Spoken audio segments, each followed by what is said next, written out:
bienvenue pour cette séance de conseil municipal.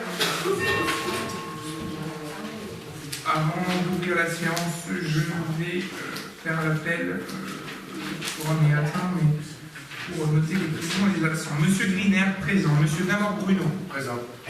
Mademoiselle Denis Jessica. Monsieur Donné Jean-Pierre, présent. Mademoiselle Gwendoline Gilles, absente excusée, donne pouvoir à Monsieur Griner. Monsieur Djinski Damien, soit excusé, donne pouvoir à Madame Ansar Lisiane. Mademoiselle Camille Coquelet. Monsieur Sylvestri Francesco, pardon, absent excusé, donne pouvoir à Madame Cachmarec. Madame Marie-Isabelle Loire, absente excusée, donne pouvoir à Monsieur Dramé. Monsieur Pêche Jean-Pierre.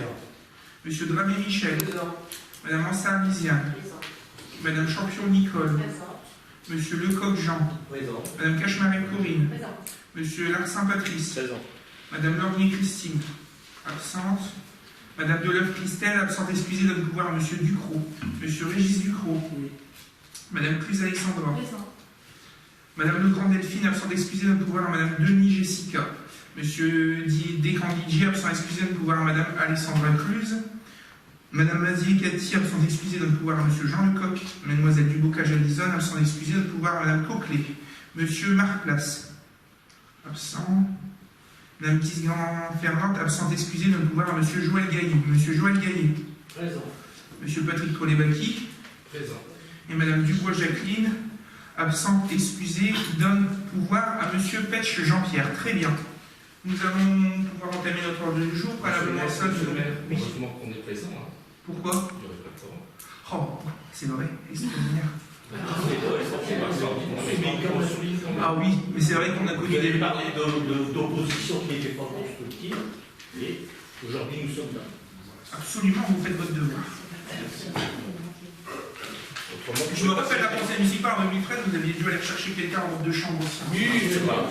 Non, mais c'est vrai. Et d'autres communes qui ne savent même plus réunir de conseils municipaux depuis quelques mois et qui sont obligées de les réunir d'office. Et je vous fais remarquer que ici, ça fait quand même pour 5-6 conseils municipaux. C'est bon, Ah, mais on a du monde quand même, regardez, on s'est mis en accès. Ah, on n'a pas le corps, hein. On a le cours, hein. Oui, parce qu'on est là. Voilà, merci à vous. Nous allons nommer un secrétaire de séance, Monsieur Ducrot, je pense qu'il va se coller avec beaucoup d'assiduité, comme d'habitude, à cette fonction. Si vous en êtes d'accord, c'est bon pour vous. Allez, Monsieur Ducrot, c'est parti. L'approbation des PV des deux derniers conseils municipaux. Souvenez-vous, ils étaient très proches, nous l'avons dit, nous avons dit. Nous allons les passer au conseil suivant. Le PV du 29 mars 2019, avec l'Europe notamment, pas de questions particulières, pas d'observation. Il est approuvé à l'unanimité, c'est bon pour vous, merci. Le PV du 12 avril 2019, même chose, il y avait surtout la partie budgétaire, pas de remarques particulières, on peut considérer qu'il approuve à l'unanimité, je vous remercie. Je vous donne l'information dans le cadre des ratifications des décisions du maire. La première, le contrat avec la Société des Arts Spectacles, la représentation du spectacle tribute Patrick Blouvel, on s'était dit rendez-vous dans le cadre de la fête de la musique le 22 juin. Donc, qui est passé avec la Société des Arts Spectacles, domicilié 149 rue du Miguel à Denard, représenté par Mme Marlène Spica-Gérante, pour permettre la représentation de ce spectacle à 20h30 pour une durée d'1h30, 1h45 lors de la fête de la musique organisée le samedi 22 juin 2019, non pas sur la place pour Vieux-Saint-Ambrose, mais au parc de Lunel ou à la salle des fêtes en cas de mauvaise condition météo. Le montant de la prestation est de 3 319,03 TTC. La décision attributive du marché aménagement de la City Stade quartier des Vanoux, commune de Thiers-Rochin. Ce marché a été attribué à la société Jean 2000 qui est domiciliée 184 Roger Salambro, boîte postale 36 à Rennes. Les conditions de rémunération du présent marché sont prévues dans le document contractuel. Je crois qu'on est autour de 89 000 euros hors taxe. On a eu une information informelle de la part de la région. On avait déposé un dossier de subvention, nous aurions une subvention toutes les 40 000 euros. Nous attendons le retour durant l'été, ça ne va pas certainement au conseil de septembre. Mais nous pouvons commencer les travaux sans problème. Contrat d'autorisation de copie interne professionnelle d'œuvres protégées. Donc ce contrat d'autorisation de copie interne a été passé avec le Centre français d'exploitation du droit de copie, domicilié 20 rue des Grands Augustins à Paris, représenté par M. Philippe Masseron. Cela permet la reproduction et la représentation de publications de journaux, périodiques et livres français ou étrangers de leur diffusion aux agents publics, contractuels ou élus. Montant annuel de ce contrat, je vais vous donner en PTC, 385 €. C'est basé sur l'effectif en fait de collectivité. Le contrat entre en vigueur le 1er janvier, enfin, et entre en vigueur le 1er janvier, c'est terminé le 31 décembre 2019, il se renouvelle par tacite reconduction pour des périodes d'une année. L'attribution encore d'un marché de maîtrise d'œuvre pour le réaménagement quartier Mozart, commune de Quai-Brochin, c'est Mozart élargi, QPV. Le marché de maîtrise d'œuvre a été attribué à la société Urbafolia, qui est domiciliée sur 103 avenue Campleux à Villeneuve-d'Ascq. Conditions de rémunération du présent marché sont prévues dans les documents contractuels. C'est un pourcentage du volume de l'enveloppe de travaux qui est revu forcément aussi en fonction de l'évolution de l'enveloppe. Mais voilà, il y avait une paire de candidats, il y en avait 8 ou 9. Donc il a fallu faire une analyse un petit peu plus pointue sur le sujet, mais voilà, c'est la société donc Urbafolia qui a été retenue. Le point suivant, c'est quelque chose de récurrent, c'est le contrat avec la société Collectivision pour la location de films en vue de projection publique non commerciale, notamment dans le cadre du Ciné-Club. Donc, société Collectivision domiciliée rue Claude François à Montpellier, représentée par M. Axel Jamin, directeur général. Donc la location de 10 films sur support DVD en vue de les projeter lors des séances du Ciné-Club pour une période de 12 mois comptée du 1er mai 2019. Le montant du contrat est de 825,01 TTC. Et il y a un montant forfaitaire aussi pour les expéditions qui viennent sous colis suivi, soit 9,88 TTC pour l'année.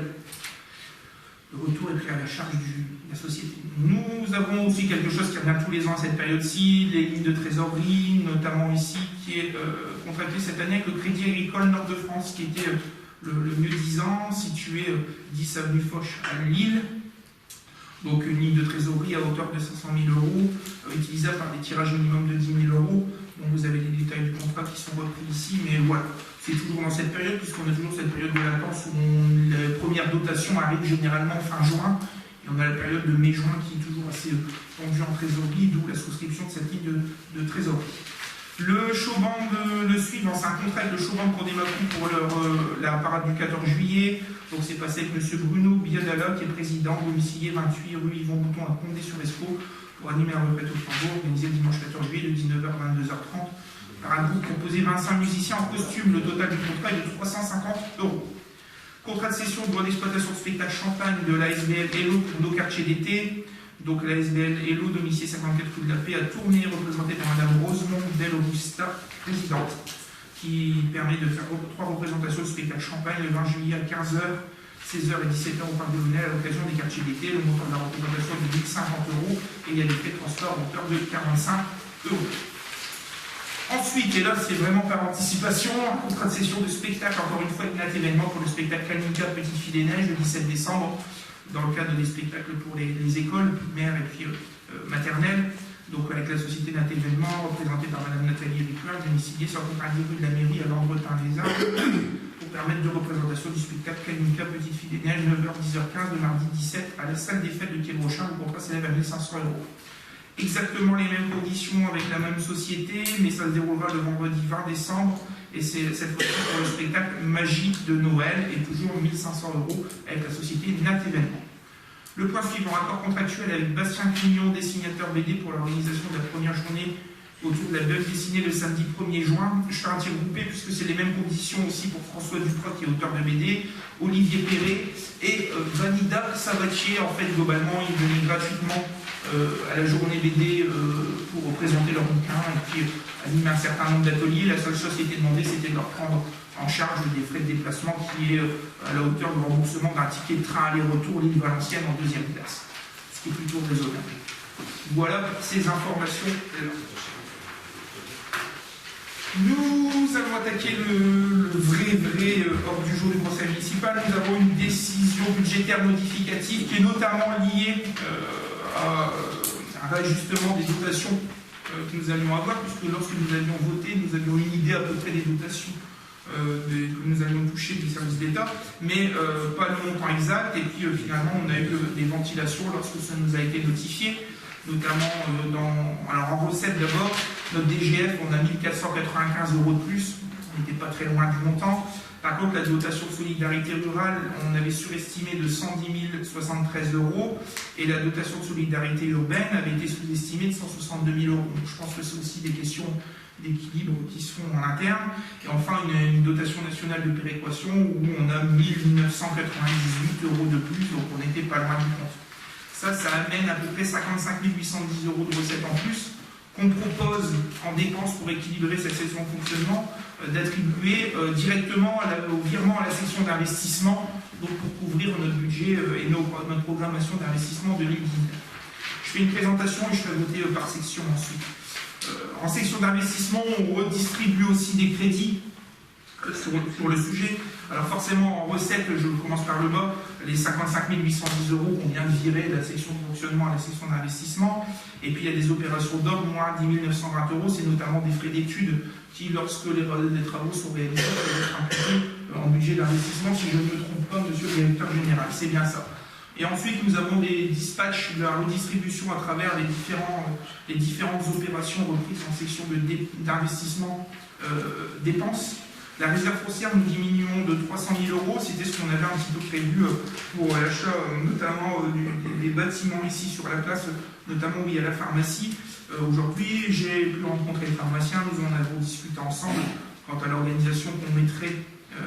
Je sais que ça avait soulevé des petites inquiétudes dernièrement, mais on avait parlé au dernier conseil d'ailleurs. Mais voilà, on s'est rassuré, il a permis aussi de présenter ses projets pour qu'on puisse s'organiser au mieux.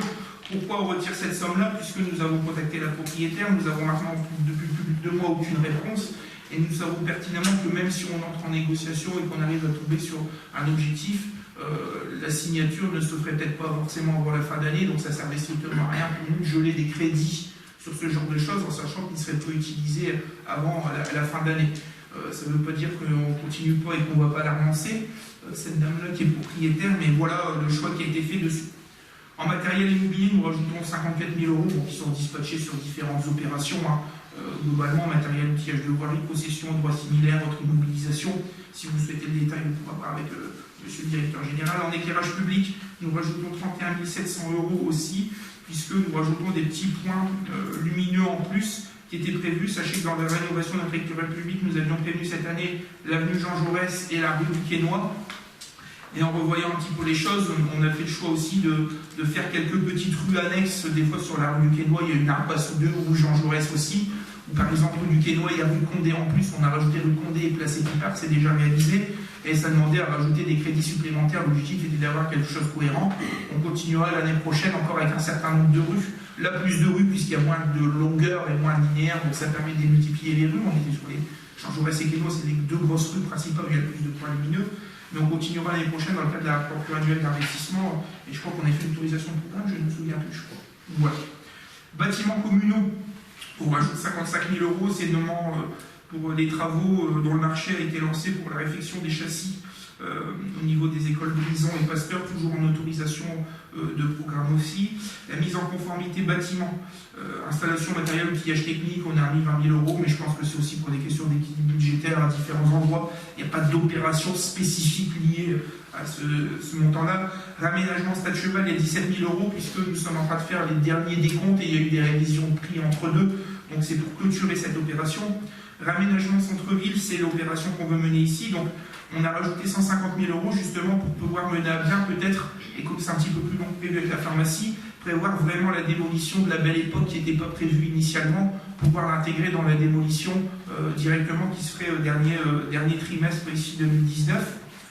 Le parc de l'Honnel, nous rajoutons 15 000 €, c'était notamment dans les berges, on avait un petit peu sous-estimé l'enveloppe dessus, donc, et on avait retouché, donc on les rajoute pour équilibrer. Terrain multisport Vano, nous diminuons parce qu'on avait finalement, comme on a une notification aujourd'hui et qu'on a un prix de marché, on avait surévalué par rapport aux estimatifs qu'on avait eu de la maîtrise d'œuvre, donc on le rééquilibre au plus juste ayant le prix. Et aménagement, hôtel de ville, construction en cours, on y met 30 000 €, notamment pourquoi?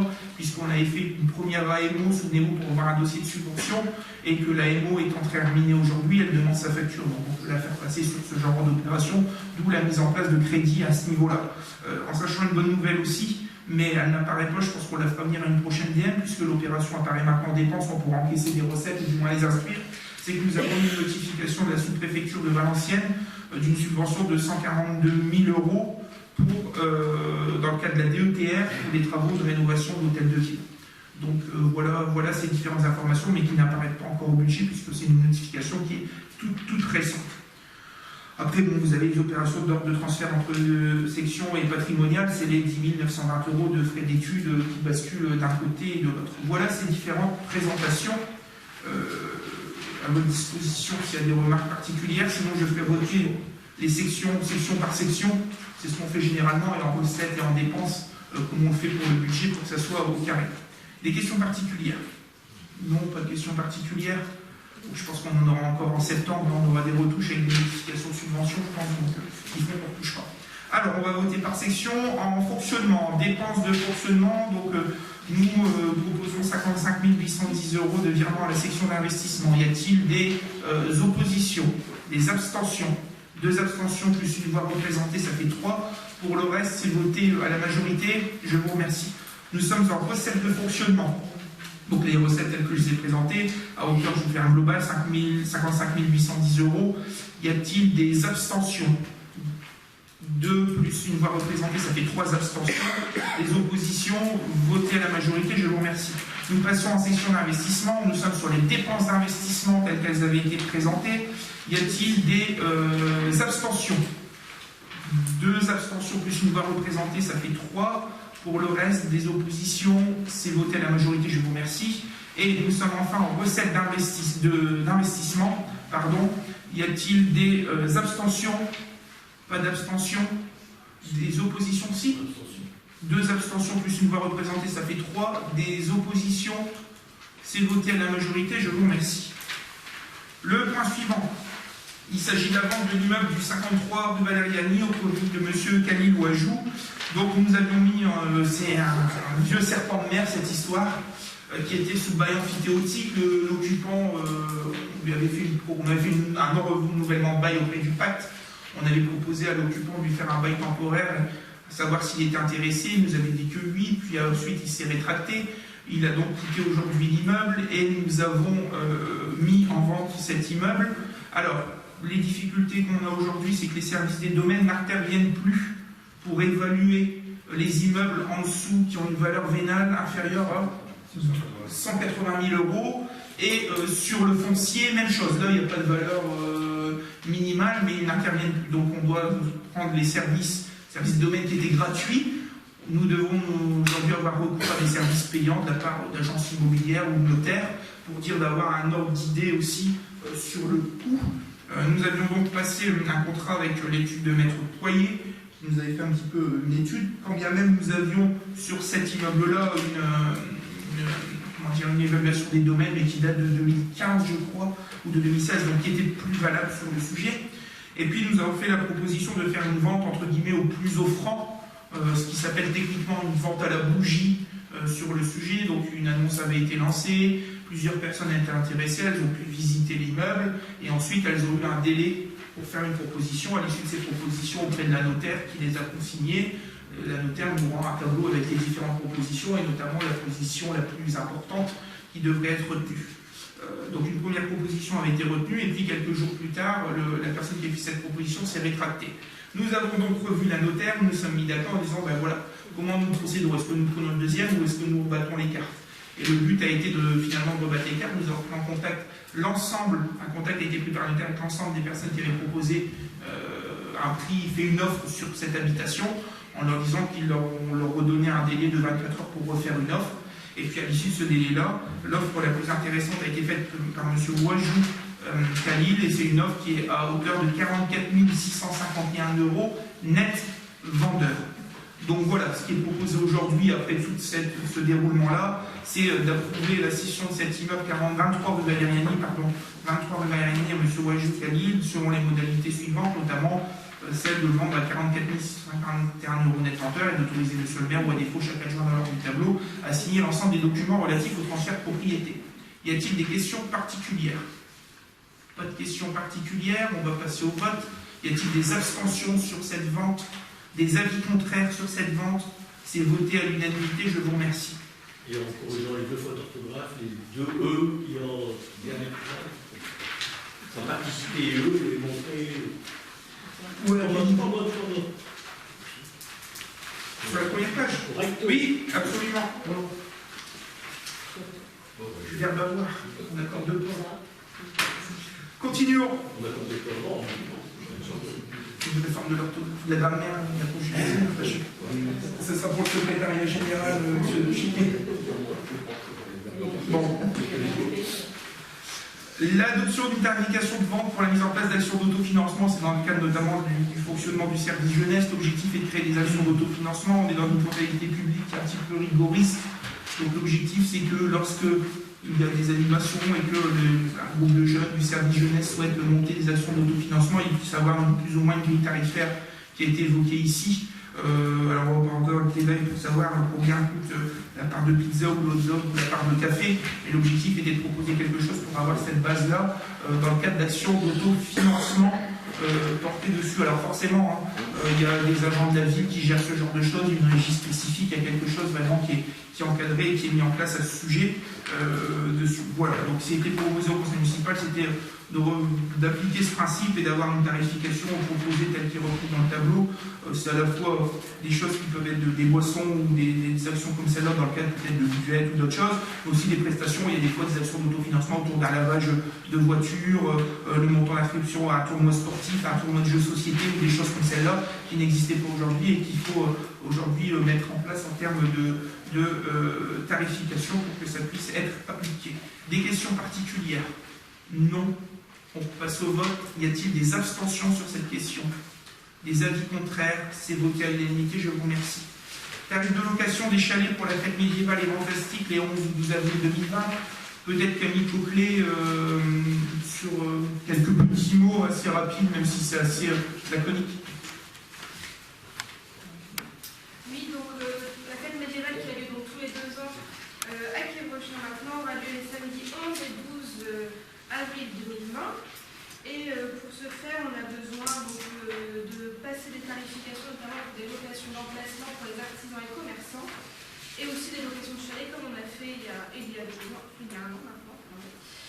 Du coup, on propose la tarification suivante: 50 € pour la location d'un chalet, 30 € pour un emplacement 3 mètres sur 2 et 6 € du mètre linéaire supplémentaire pour ces emplacements.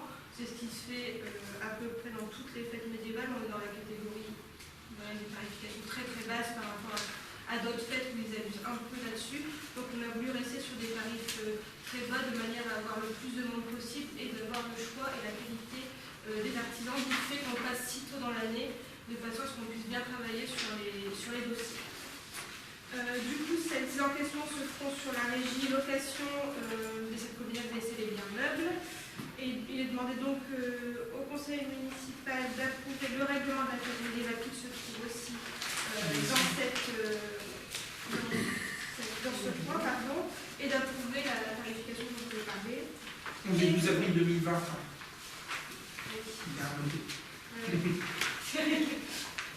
Voilà. Et demander l'encaissement soit réalisé sur la régie centralisée. C'est tous les 2 ans. Instruction des demandes, oui. C'est ça, et c'était 2018 dessus, mais c'est bien 2020. Voilà. Des questions particulières? Non.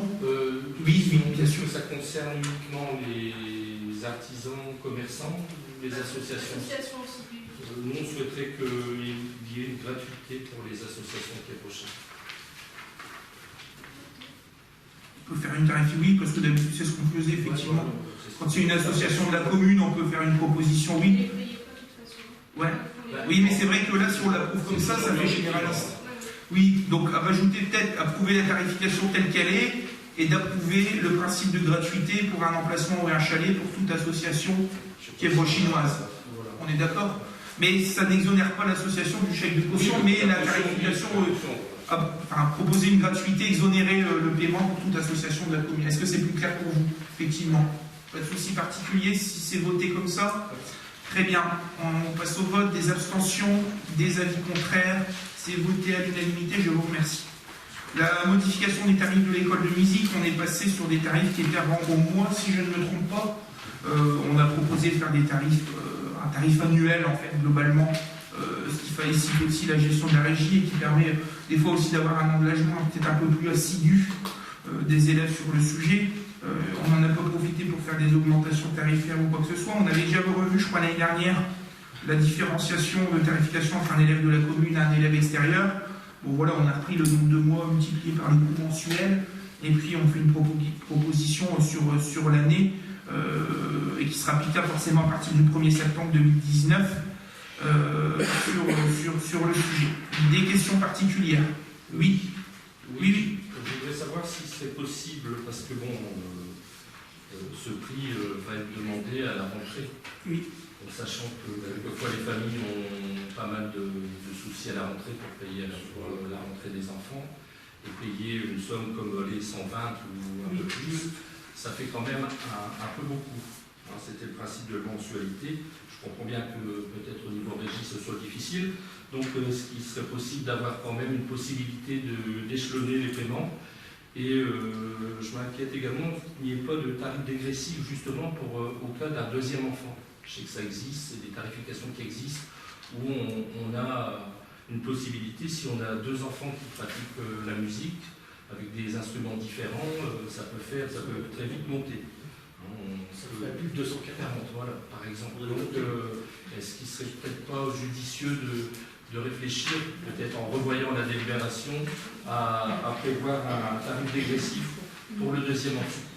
Alors, pour la partie échelonnement, il n'y a pas de souci particulier, on trouve toujours des solutions, on le fait aussi pour le centre de loisirs ou pour d'autres choses, avec les régisseurs, hein, sur un échelonnement, pour que ça se passe au mieux. Des fois, ça va être échelonné jusque 4 à 5 paiements, hein, donc on arrive à trouver des solutions dessus. Sur le tarif dégressif, je crois qu'on avait déjà eu une discussion l'année dernière, quand on avait revu les tarifs, notamment sur la différenciation des élèves extérieurs. C'est pas quelque chose qu'on a reposé aujourd'hui. Après, je sais pas si effectivement, hein, c'est un tarif annuel avec une possibilité d'échelonner. Après, effectivement, les tarifs sont beaucoup plus importants pour les élèves extérieurs.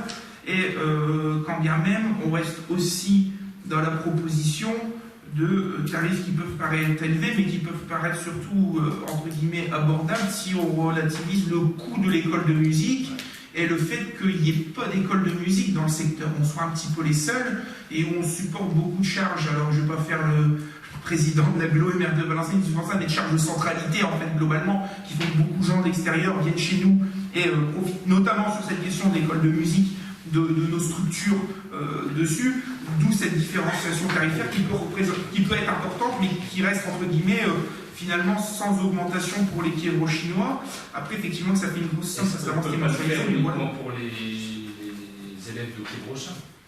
Alors après, il faut voir si c'est pas attaquable par le contrôle de l'égalité, mais bon, je pense que l'objectif d'une école de musique, c'est de favoriser l'accès à la culture pour l'ensemble des enfants.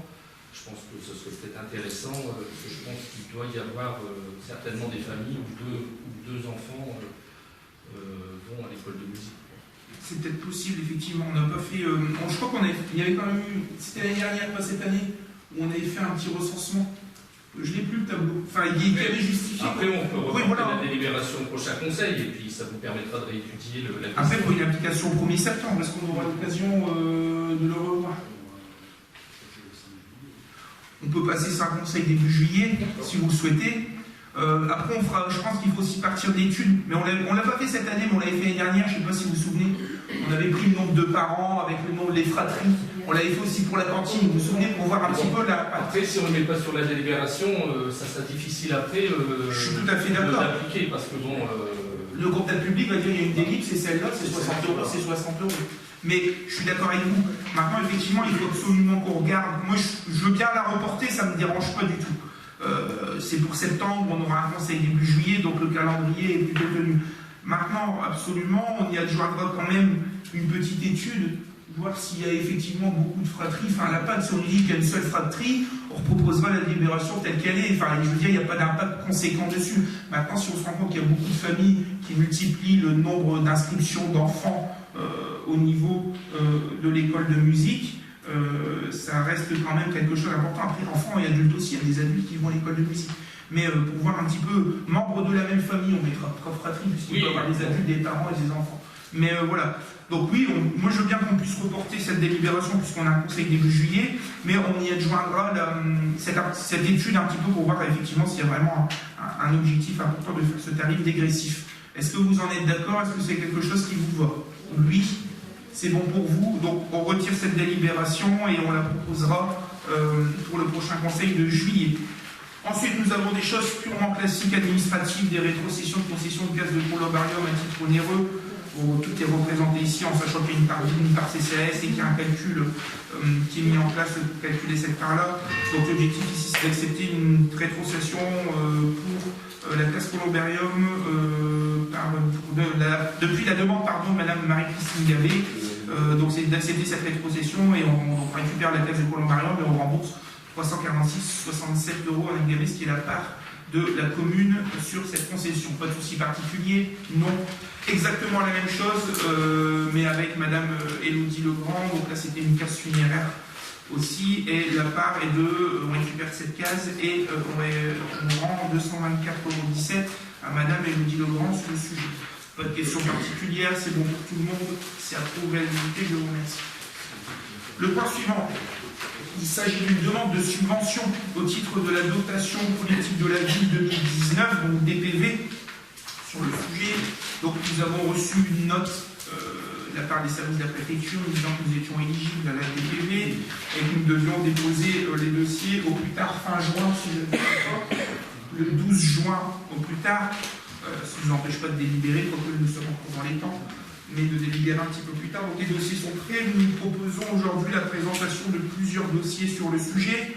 La dernière phase de travaux de changement des menuiseries à l'école Pasteur, là c'est la façade ouest, donc c'est la façade qui donne côté cour. L'année dernière, nous avions fait la façade est, dont les travaux, donc le marché est en cours, on en a discuté tout à l'heure.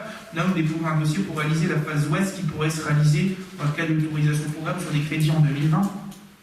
Donc il y a un coût TTC, en sachant que la DPV prend une part sur la partie hors taxe globalement, mais on présente en TTC pour 181 645 € TTC, on pourrait avoir 101 959,20 € de DPV, on va au maximum, c'est 70% d'éligibilité, plus 80% maintenant, dans la nouvelle note qui a été présentée par la préfecture, et il resterait une part ville de 75 685,80 €, dans laquelle on retrouve aussi la part de TVA.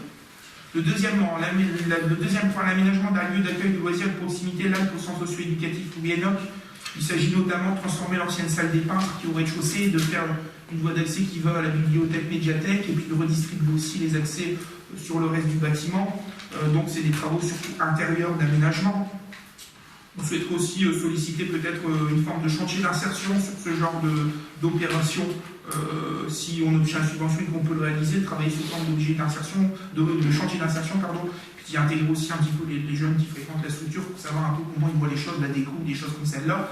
Donc là, on est sur un coût TTC du projet de 89 902,70 €. On sollicite 62 931,89 € de DPV. Il y a une part ville à 44 951,35 €. On a ensuite réaménagement de l'ancienne mosquée, enfin mosquée provisoire qui était utilisée au centre socio-éducatif Louis-Hénoch, là où il y avait l'ancien atelier défi juste au niveau du château d'eau, c'est cette partie-là du bâtiment. En lieu d'accueil jeunesse, en fait, globalement, son objectif c'est de réaménager une salle. On l'a défini comme ça, mais peut-être faire une salle polyvalente, enfin, je ne sais pas encore. Et il y a des questions de sécurité, mais globalement, elle aurait une destination d'occupation encore de ce type sur ce bâtiment. On a un coût TTC du projet à 36 000 € et on sollicite 21 000 € de DPV, il reste une part ville à 15 000 €. Et le dernier point, c'est l'aménagement des espaces de loisirs et de vie, aires de jeu, mobilier urbain, espaces paysagers dans le cadre de l'aménagement urbain du quartier Cité Mozart. Donc là, c'est pour la tranche 1, rue des Nuits, qui se réaliserait cette année en 2019. On avait budgétisé à peu près 400 000 €. Sur les 400 000 €, il y a 238 000 € TTC qui correspondra un petit peu à cette part aire de jeu, mobilier, espace paysager. On est bien sûr sur des estimatifs, mais globalement, on est sur cette part-là. La voirie pure et dure, les réseaux, l'éclairage public ne sont pas éligibles. Donc c'est pour ça qu'on a sorti cette partie un petit peu aménagement urbain et environnemental du projet global, puisqu'elle est potentiellement éligible à la DPV. Donc 238 004 €. On sollicite une subvention à hauteur de 139 300 € avec une part ville à 98 704 €. Voilà globalement les présentations qui sont faites. Alors il y avait des projets, des fiches annexes qui sont présentées. On ne vous a pas vu la régularité des dossiers dans le détail parce qu'il y a aussi des CERFA à remplir, des échéanciers, enfin des choses vraiment beaucoup plus détaillées, mais l'objectif c'est d'avoir des éléments dessus. L'objectif de cette délibération c'est d'adopter ces opérations, de solliciter forcément les services de l'État au titre de la DPV pour obtenir une subvention. On met toujours le fait que ces opérations reçoivent une exécution sous la condition que les montants de dotation des PV soient octroyés, forcément, et d'autoriser monsieur le maire à solliciter et à signer tous les documents liés à cette dotation politique de la ville ou tout document nécessaire à l'instruction du dossier. Y a-t-il des questions particulières? Oui. Il y a un problème dans le deuxième point. Où? À quel niveau? La somme est pas bonne. Tu as 100 000 euros à la fin, pas revu le montant, pour 89 000. Sur lequel? De là. De là. Il y a un problème. Comment? C'est un acheté, c'est pas le prix. C'est 107 000 en fait. Oui, dans le coût TTC en fait, c'est pas 89 000, c'est 107 000. 24, oui, le 89 000 c'était en hors-taxe. Voilà, simplement, oui, oui. Est-ce qu'il y a d'autres marques particulières dessus? Oui, je vois Thierry. Oui, donc je vois qu'on sollicite des PV à juste titre, mais l'année passée, on avait sollicité pour l'espace jeunesse à hauteur de 11 740,96 des données. Oui, on l'a eu, c'était notamment pour l'installation d'une alarme. On avait acheté aussi du matériel, tout a été réalisé. Bien. Ensuite, j'avais une autre question concernant l'aménagement Cité Moser. Vous avez demandé du site. Oui. Puisque l'assiette, vous avez déduit des subventions par ailleurs, donc vous allez redemander du site pour l'aménagement Cité Moser. Oui. D'accord. Et ça, on voit après ou c'est dans cette fiche-là? Non, dans le conseil approuve une sollicitation de VIC sur un solde provisionnel. Même chose, le coût sera détaillé forcément. Ensuite, il y a un appel d'offres, on a un coût, on est sur des choses qui sont provisionnelles et des tarifs qui ont été établis aujourd'hui par des AMO. Maintenant, demain, quand on recrutera les entreprises de TP, d'aménagement ou quoi que ce soit, on verra le bordereau des propriétaires et on fera un ajustement, aussi bien sur le VIC que sur la subvention des prix qui sera automatiquement. De toute façon, c'est le solde. Oui. Ah, c'est le solde. Oui. Et le 14 avril 2017, l'aménagement de la bibliothèque. On l'a eu, 92 108 ou pas? 92 000 euros. 108. Dotation politique de la ville. Non, on n'avait pas demandé autant. On avait demandé pour du mobilier au niveau de la bibliothèque en 2017. C'était du mobilier. On n'était pas à 92 000, je pense plutôt que c'était 9 000. Oui, oui, on les a eu. Vous avez eu? Ça nous a permis de racheter du matériel. On a fait même une opération tiroir avec le club senior parce qu'en fait, les tables du club senior étaient utilisées à la bibliothèque. Donc et il manquait de tables avec le club senior. Donc les tables sont reparties de notre côté et ça a permis de racheter du mobilier, du matériel à la bibliothèque. Et pour la vidéosurveillance, oui. Vous aviez demandé le DPV, vous l'avez eu ou pas? En quelle année? En 2018. Parce que tout ça, c'est. Moi, on essaye de lire, hein, on essaye de comprendre, hein, on essaye de suivre. On est pas sollicité des DPV, je crois, en vidéo. Ça me dit rien. La seule fois où on a sollicité de la subvention, c'est du ZIC l'année dernière, et là, ici, du FIPD dernièrement. Ouais, mais le ZIC, vous l'avez eu, 231 000? Oui, automatiquement, il tourne automatiquement, le ZIC. Et là, on attend le FIPD, on aura un retour pour fin juin. Donc je pense qu'en juillet, on aura les. Ça sera peut-être juste au vu des délais de saisie du conseil municipal, mais voilà. C'était 60 000, autour des 60-62 000, si je me trompe. 62 000. Bien. Et voilà. Pour l'école Pasteur, on avait eu 33 762 pour la façade Est. C'est ça. Et la façade Ouest, c'est 3 fois plus. Et la façade ouest, elle est ici. La façade ouest, apparemment, il y a beaucoup plus de travaux. Et puis, on n'avait pas été intégré la partie de l'école qui dépasse sur l'avenue. Vous voyez, en dehors de la cour, là où donc les bureaux de la directrice, les fenêtres, les châssis en bas. Il y a une petite partie des amiantages sur un autre endroit au bout qui vient et qui fait augmenter les coûts. Donc, on est sur des coûts beaucoup plus importants que sur ceux de la façade ouest, sur la façade est, pardon. La façade est, elle se résume à des châssis qui sont dans les classes, quoi.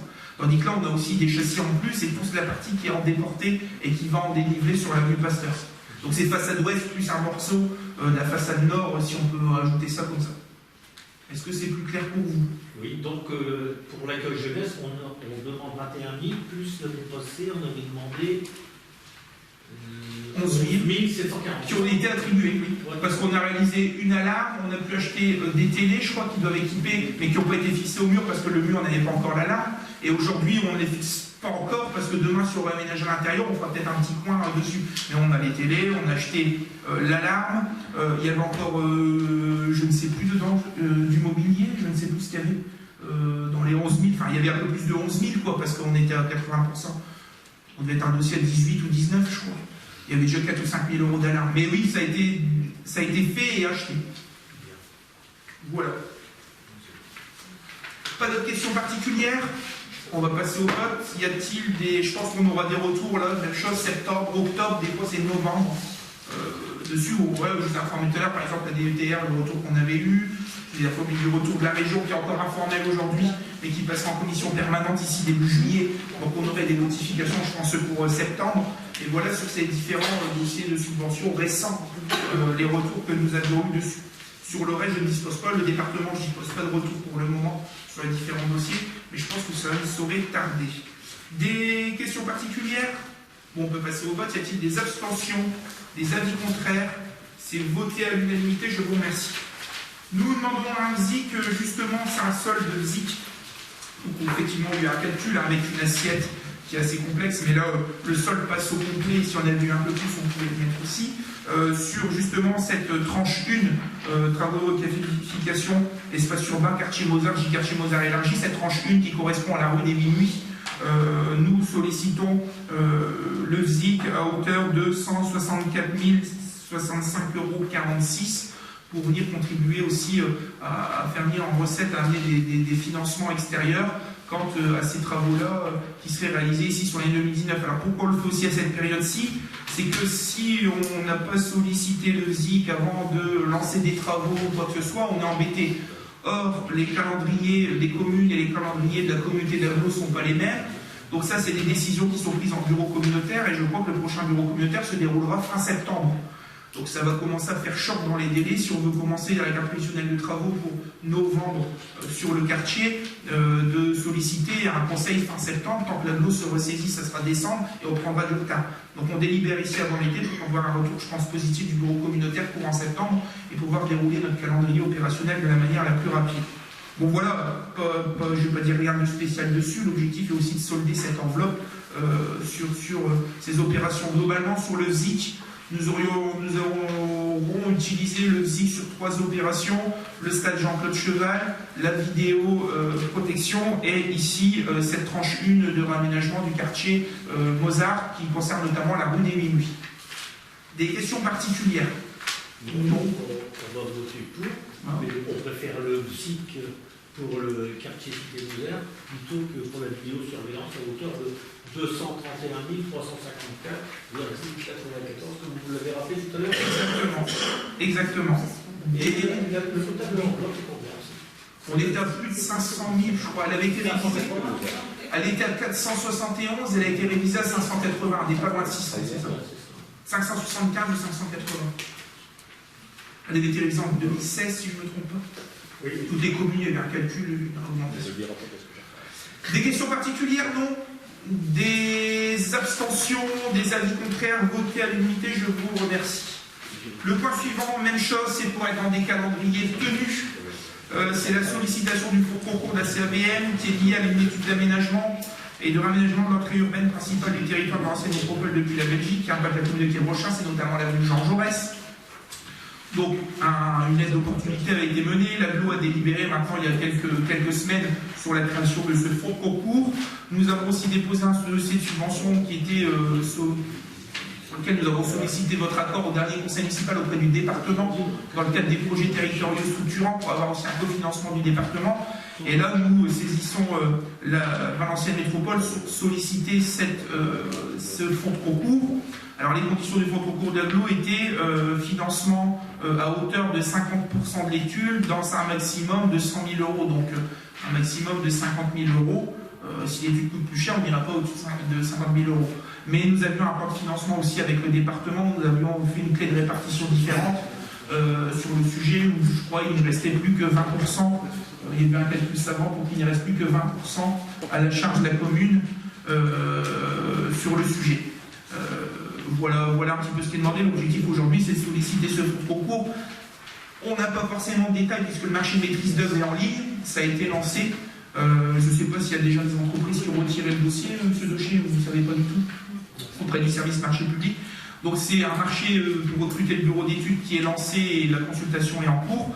On n'a pas forcément une idée claire et précise du coût, mais voilà, on réaffinera encore une fois, même chose auprès de l'agglo lorsqu'on l'aura, en disant bah voilà, on reprend la clé des répartitions, si le département nous suit, on met ce que le département nous donne, et les 50 et ce qui reste à charge, on coupe la poire en deux, 50-50, ville et agglo. Voilà globalement comment on le présente. Oui, monsieur Gaillet. Je comprends pas bien, le 28 mars 2019, subvention conseil départemental 50 000, fonds de concours CRBM 25 000 et autofinancement 25 000. C'est pas 20, c'est 25%. Hein, 25 000 sur 100 000, c'est 25%. Et après, vous demandez ici 50 000, alors qu'ils n'ont rien déposé. Comment vous allez justifier une étude qui va coûter 100 000 euros au maximum, puisque... Peut-être. Ouais, moins ou plus. Oui. Peut-être plus. Le maximum, puisque l'agglo, elle intervient à 50%, et vous sollicitez le département à 50%. C'est bien, hein, 50-50, ça fait 100, mais ça fait 0 pour la commune. Et ça m'étonnerait. Non, mais quand on présente le dossier de subvention, on essaye toujours d'aller chercher le maximum, on met toujours au taquet. Après, le département le sollicite à 50%. Donc, on avait fait une clé de répartition en disant que l'agglo, 1 euro mis par la collectivité et 1 euro doublé par l'agglo, globalement. Donc, l'objectif, c'était de dire que le département peut financer dans le cadre des projets territoriaux structurants jusqu'à 50% du projet déposé. Donc, on était parti sur une base de 100 000 euros quand on a sollicité le département. On a dit voilà, on vous sollicite au maximum, c'est-à-dire 50%, 50 000 euros. Et après, on a pris le principe d'équité, 1 euro agglo, 1 euro ville. Les 50 000 euros restants, c'est forcément 25 000 villes, 25 000 agglo.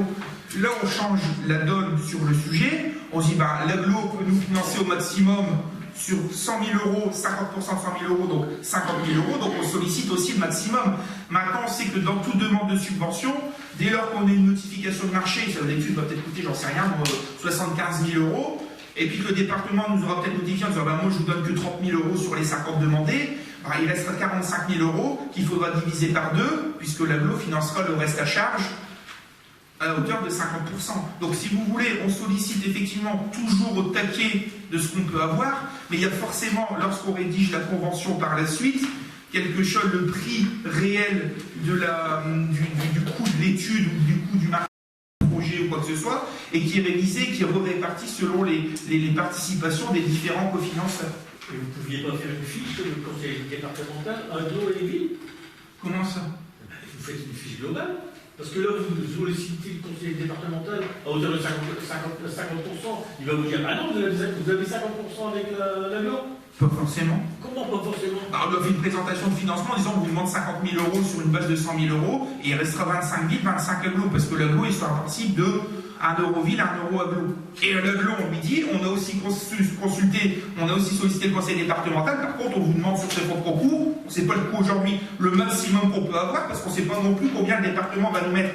L'objectif après, c'est que hop, on a une étude, on signe avec un bureau d'études qui nous dit voilà, ça coûte, je disais, 75 000 euros. Le département nous avait répondu que soit il donnait rien, soit il donnait au maximum, et là il restait 25 villes, 25 agglo, ou le département nous dit bon, j'ai donné 40, donc bah, il reste 60 à répartir sur le sujet, ou je vous donne 35, et on fait la clé de répartition, et là l'agglo, on fait le 50-50, enfin les 50% du reste à charge de la ville. Maintenant, on sollicite forcément au taquet. Vous pouvez regarder tous les dossiers de subvention depuis le début de mandat. Généralement, on va essayer de toujours chercher le taquet. Et c'est pas pour ça qu'on a une subvention au taquet. Maintenant, il y a toujours une clé de répartition qui se fera. De toute façon, on sera obligé de repasser en conseil. Premièrement, dans le cas de rectification des décisions du maire, la notification du marché qui fait apparaître le coût. Et deuxièmement, certainement les conventions, puisqu'on sera sur des coûts réajustés. On ne sera pas sur les coûts qui auront été présentés tels quels. Donc on sera obligé de représenter une convention et d'avoir un tableau clair en disant voilà, finalement le département il met autant, et puis bah, il restait autant d'enveloppes, 50 villes, 50% villes, 50% agglo.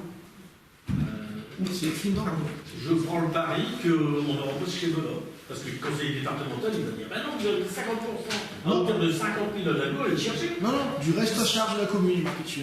Et alors, ça veut dire 50% alors? Reste à charge de la commune. Si elle a 100 000 euros, 50 000 euros. Après je suis pas au conseil départemental. Nous, on essaye d'aller chercher un maximum et de cumuler au maximum. À ce moment-là, il ne fallait pas du tout déposer le dossier de subvention au conseil départemental, ou à contrario, pas travailler avec les services de l'agglo pour demander ce fameux fonds de concours qui pourrait après se dérouler et amener d'autres opérations sous d'autres formes sur l'aménagement de l'avenue Jean Jaurès. On a essayé de chercher le maximum. Maintenant, on verra bien. Il n'y a rien qui nous garantit. Peut-être que le conseil départemental nous dira je vous donne 25 000 euros ou 30 000 euros.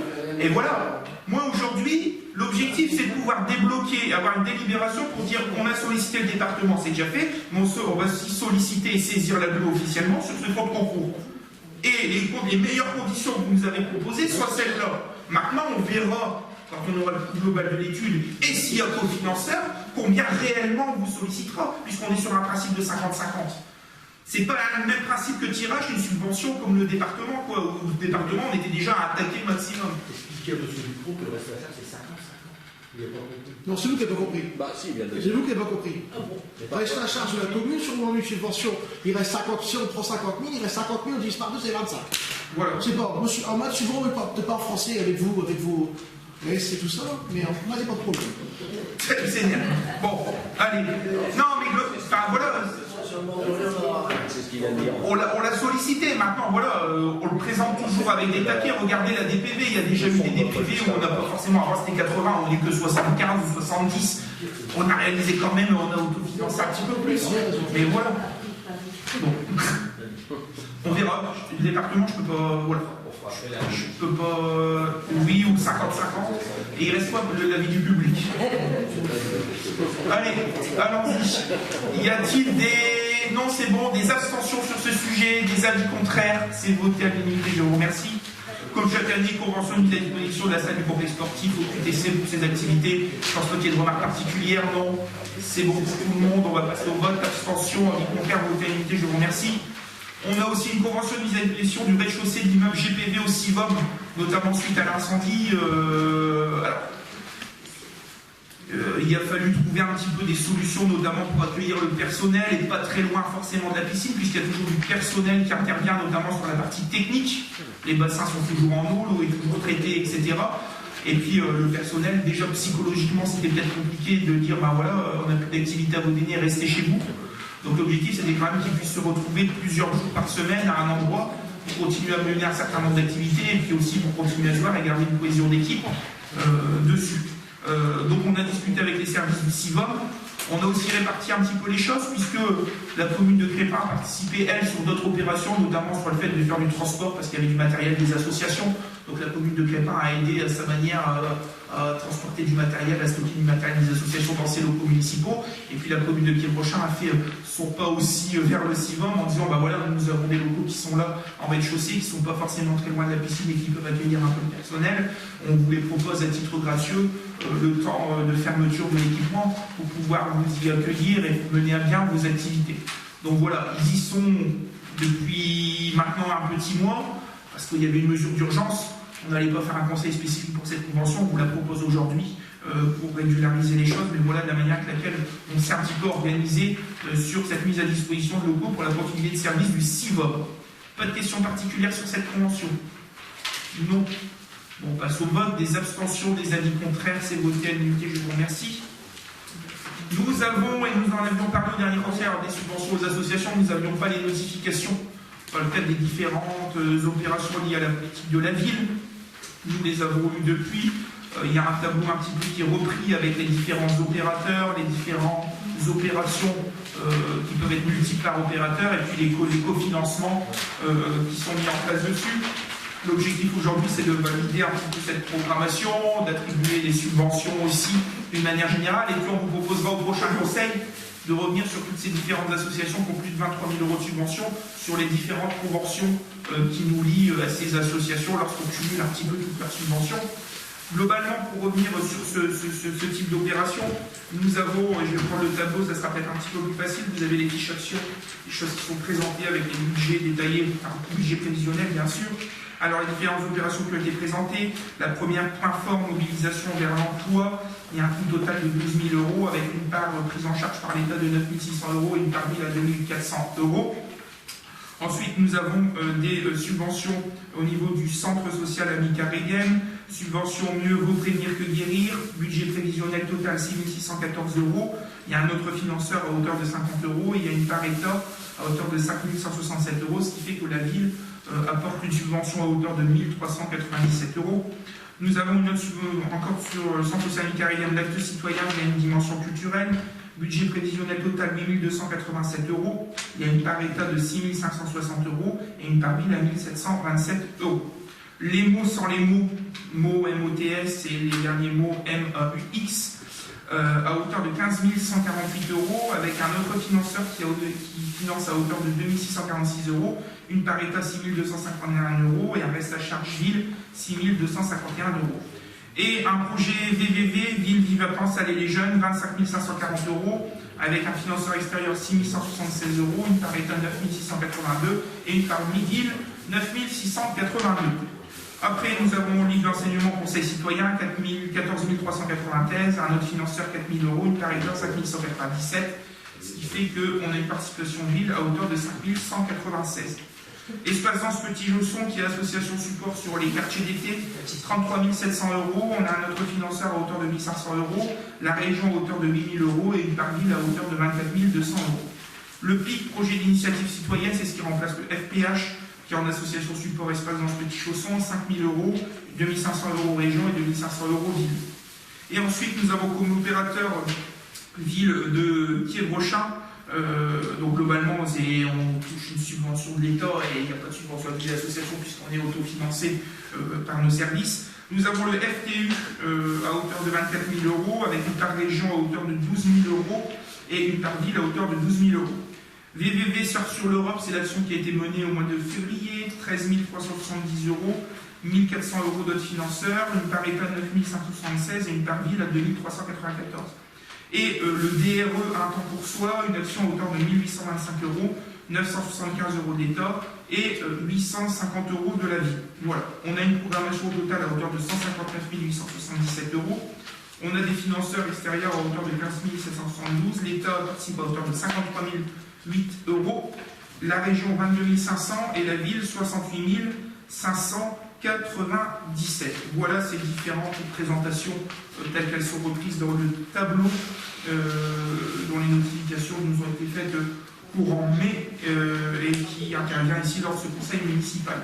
Y a-t-il des questions particulières? Donc l'objectif de cette délibération, oui, je vais vous donner la parole, c'est de valider ces actions, cette programmation, de valider les les cofinancements et puis d'approuver aussi le versement des subventions qui restent en part ville aux différentes structures, si ce n'est pas la ville qui porte le projet. Oui, monsieur Dramé. C'est une aide du brut. Oh, je ne sais rien, je ne peux pas vous dire. C'est un budget net tel qu'il est. Oui, c'est une présentation, oui. Le budget, quand il y a 12 000 euros, il y a 12 000 euros, tout à ce compris. Il n'y a pas de question particulière. Pas d'autres questions? Si, monsieur Gailly. Oui, j'en avais une concernant la ville de Kievrechin. Oui, en même temps, c'est très léger, les actions envers la jeunesse. On a VVV, le drone, dispositif de réussite éducative, vous avez vu le montant, avec un pôle enfant jeunesse qui a plus de 40 000 euros, on intervient pour 14 000 euros. Parce que le FTU, c'est une conduite, on est d'accord. Oui, il ne fait pas des actions directement pour la jeunesse. On est tout à fait d'accord. Donc pour la jeunesse, moi je le vois par ville, 2300 et 850, c'est ça? Et sur les autres opérateurs? Ah non, mais je vous parle des actions ville. Ah mais oui, mais il y a un choix aussi politique de continuer de travailler avec d'autres opérateurs et de ne pas faire que par le service jeunesse. On voit une sacrée différence. Pourquoi? Je ne sais pas, mais il fut un temps où la ville de Kievrechin menait des actions en complémentation des actions qui étaient menées par les associations. Là, je vois qu'on ne fait plus grand-chose. C'est indéniable, non? Si. Le drone concerne combien d'enfants? Je vais essayer de ressortir un certain nombre de conseils municipaux des autres années. Pour moi, les opérations qui étaient menées directement par la ville étaient beaucoup moindres que ce qu'elles étaient aujourd'hui, en sachant pertinemment qu'on est quand même... on est quand même dans une co-construction, ce contrat de ville. On a des acteurs extérieurs qui forcément ont une forme de centralisation auprès du référent politique de la ville, de la commune, qui est M. Monnier, puisque les dossiers, ça passe forcément par lui avant d'être déposés sur les services instructeurs et il y a des discussions qui sont mises en place. Mais on a continué à travailler et on continuera à travailler de la manière la plus collégiale possible avec d'autres structures extérieures. Sur le sujet, il y a d'autres structures qui déposent des dossiers, qui font le boulot. Il y a Point-Fort qui a fait des dossiers l'année dernière sur les NTIC et sur ce genre de choses, qui a réalisé ces opérations et qui l'a très bien fait. Et je vois pas pourquoi les services de la ville, lorsque c'est bien fait, viendraient se substituer à une structure extérieure qui a fait son boulot et qui souhaite continuer et qui connaît le public. sur le sujet. On a des opérations qui se passent très bien. Sur ces opérations-là, on sait que le centre social a mené un bon travail. Le conseil citoyen, on pourrait dire bah, c'est la ville qui va le faire. Il y a un agent qui va s'en occuper sur une partie de son temps et on travaille avec la Ligue, sauf qu'on se rend compte que bah, ça fonctionne très bien aussi avec la Ligue de l'enseignement. Donc voilà, maintenant, vous estimez peut-être qu'on devrait faire beaucoup plus, nous, avec les services municipaux. Voilà. Et voilà. Je ne saurais pas vous dire, j'ai pas une idée claire aujourd'hui sur le sujet. Le DRE, c'est pas de Covid. Le DRE ne couvre pas de Covid. Bien sûr que non, c'est un dispositif de réussite éducative. Non, on ne touche pas toute la ville, tous les quartiers. Bien sûr que non, il touche les enfants qui sont en difficulté. Après, Les quartiers de la ville, il y a des enfants qui ne sont pas dans les quartiers de la ville. mais ils sont aussi en difficulté. Voilà. Il n'y a que le quartier prioritaire qui est dans le trou. Pour revenir sur cette question du DRE, de manière générale, on arrive à solliciter des fonds aussi.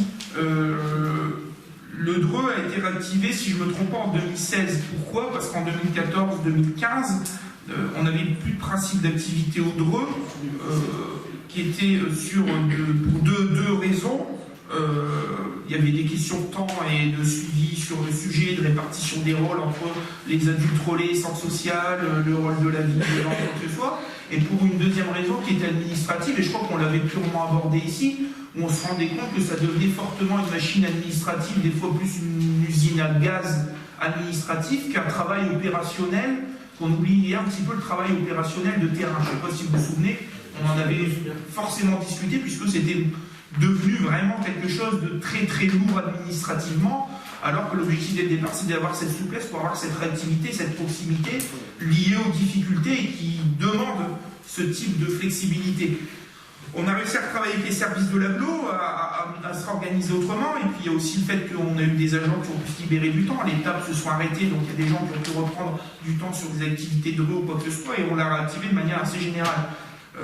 Donc aujourd'hui, ça nous donne la possibilité de peut-être aller un petit peu plus loin. Je crois que l'année dernière, il n'y avait pas de fiche de dans le cadre de la politique de la ville. 1825 €. Mais écoutez, c'est le coût, l'opération qui a été évaluée. Mais voilà ce qui est présenté maintenant. Si on le travaille de manière collégiale. Après, je pense que si j'avais présenté un dossier politique de la ville où il y avait sur les 14 actions, 10 actions villes et 4 actions partenaires extérieurs, on m'aurait dit ouais, c'est honteux, vous dégagez les extérieurs, vous voulez tout faire vous-même ou quoi que ce soit. Mais on vous dit que la ville de Guérochard, on estime, au vu de ce qu'il y avait avant, qu'il y a moins en moins. Et si on enlève le FTU, un truc de. Et si on enlève le drôle 1825 €, il reste le PPP Surf sur l'Europe. j'ai peut-être la mémoire courte, j'essaie de ressortir des conseils municipaux un petit peu plus anciens pour voir un peu comment ça se présentait, mais voilà. Ok, s'il n'y a plus de remarques, on passe au vote. Des questions particulières? Oui, monsieur Colébaki. On ne répondra pas par au vote puisqu'il y a un financement de points forts auquel on est administré. Donc Patrick Colébaki, Joël Gaillet aussi, vous ne participez pas au vote. Donc Mme Disgan non plus parce que vous la représentez. Vous participez. Donc voilà. Non mais qu'on note directement sur le. Donc le PV ne participe en tant qu'administrateur de l'association Point Fort. Et si vous voulez, on le fait association par association, pour l'instant on n'a pas de truc. Sur l'ensemble des opérations, on peut dire que c'est OK pour tout le monde, sauf sur Point Fort, où en tant qu'administrateur, M. Gaillet et M. Colébaki ne participent pas au vote. Est-ce que c'est plus clair pour vous? Et forcément, de force, Mme Disgan, qui est représentée par M. Gaillet, si vous ne participez pas au vote, elle ne doit pas participer. Donc, c'est OK pour tout le monde, sauf Point Fort, où en tant qu'administrateur, vous ne participez pas, plus Mme Disgan. Est-ce que c'est bon pour le secrétaire de séance? C'est bon pour vous? Ok, donc c'était bon pour tout le monde, pas de souci particulier. Ok, très bien. Le point suivant. Nous arrivions à la fin, l'année dernière, nous avions créé 2 emplois civiques, nous arrivons sur une durée d'une année à la fin. L'objectif est de renouveler un petit peu cette création d'emplois civiques aujourd'hui pour cette nouvelle période, puisque la période d'un an était arrivée. L'objectif est de travailler avec la Ligue de l'enseignement du Nord sur le sujet, lui verser une subvention de 2151,60 €. Globalement, les jeunes contractualisent avec la Ligue de l'enseignement et pas directement avec la ville sur le sujet. Et le travail et les actions menées seront menées via les services cohésion sociale de la ville, en relation forcément avec l'employeur qui est la Ligue de l'enseignement. Donc voilà, on est sur un renouvellement de dispositifs existants parce que l'ancien s'est achevé ou s'achève ici dans les jours qui arrivent. Des questions particulières? Non. Pas de questions particulières, on va passer au vote. Des abstentions, des avis contraires, votés à l'unanimité, je vous remercie. Nous avons aussi travaillé avec les services de la préfecture sur la possibilité de renforcer un petit peu ce qu'on appelle les postes adultes relais, et on propose aujourd'hui au conseil municipal d'en créer un à travers nos services municipaux. Donc sur un poste d'adulte relais, l'objectif, tout est repris globalement, c'est surtout des missions de médiation sociale et culturelle qui sont reprises de manière générale. Il faut que la personne aussi habite le quartier QPV, qu'elle ait avoir au moins 30 ans, enfin il y a un certain nombre de conditions qui rentrent dessus, et d'avoir ces missions un petit peu à vocation sociale et culturelle. Tout est repris ici. La délibération, l'objectif c'était d'avoir aussi un cofinancement des services de l'État. Je crois qu'on a un cofinancement à hauteur de 80% du poste, les 20% en reste à charge de la ville. L'objectif ici était de valider pour le conseil municipal la création d'un poste adulte relais qui serait rattaché un petit peu au service cohésion sociale. Globalement, on est en train de finir vraiment la fiche de poste, mais on serait dans ce type d'opération et ce type d'action sur le sujet. Y a-t-il des questions particulières sur cette question d'adulte relais? Quelle formation il va avoir? Comment? Quelle formation va avoir l'adulte relais? Oui, il y a un volet formation dessus. Écoutez, nous sommes en train de travailler sur la fiche de poste. En fonction de la fiche de poste qui va être demandée et des candidatures et des personnes retenues, on va voir les lacunes qu'il y a et les formations qui devront être développées justement pour peut-être pallier à des lacunes ou se perfectionner dans certains sujets qui seront liés à la fiche de poste. Là, on est vraiment sur la délit plutôt de principe aujourd'hui, donc forcément qu'il y a un accompagnement.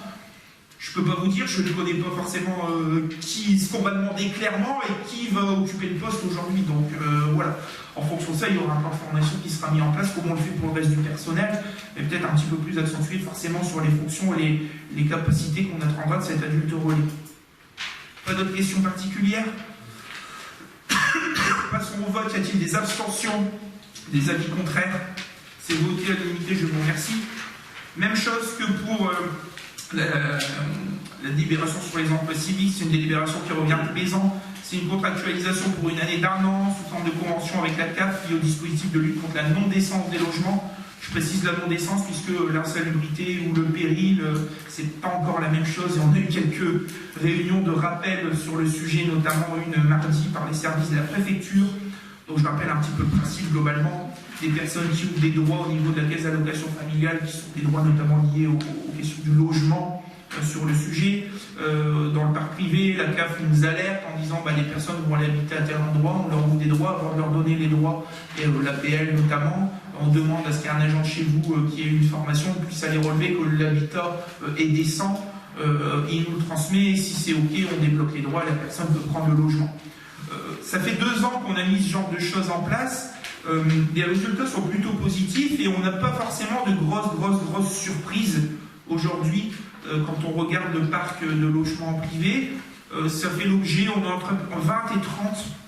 Sur une année, on fait entre 20 et 30 enquêtes de ce type-là qui n'ont rien à voir avec l'ARS, l'insalubrité ou bien d'autres choses, mais d'enquêtes de ce type-là avec la CAF.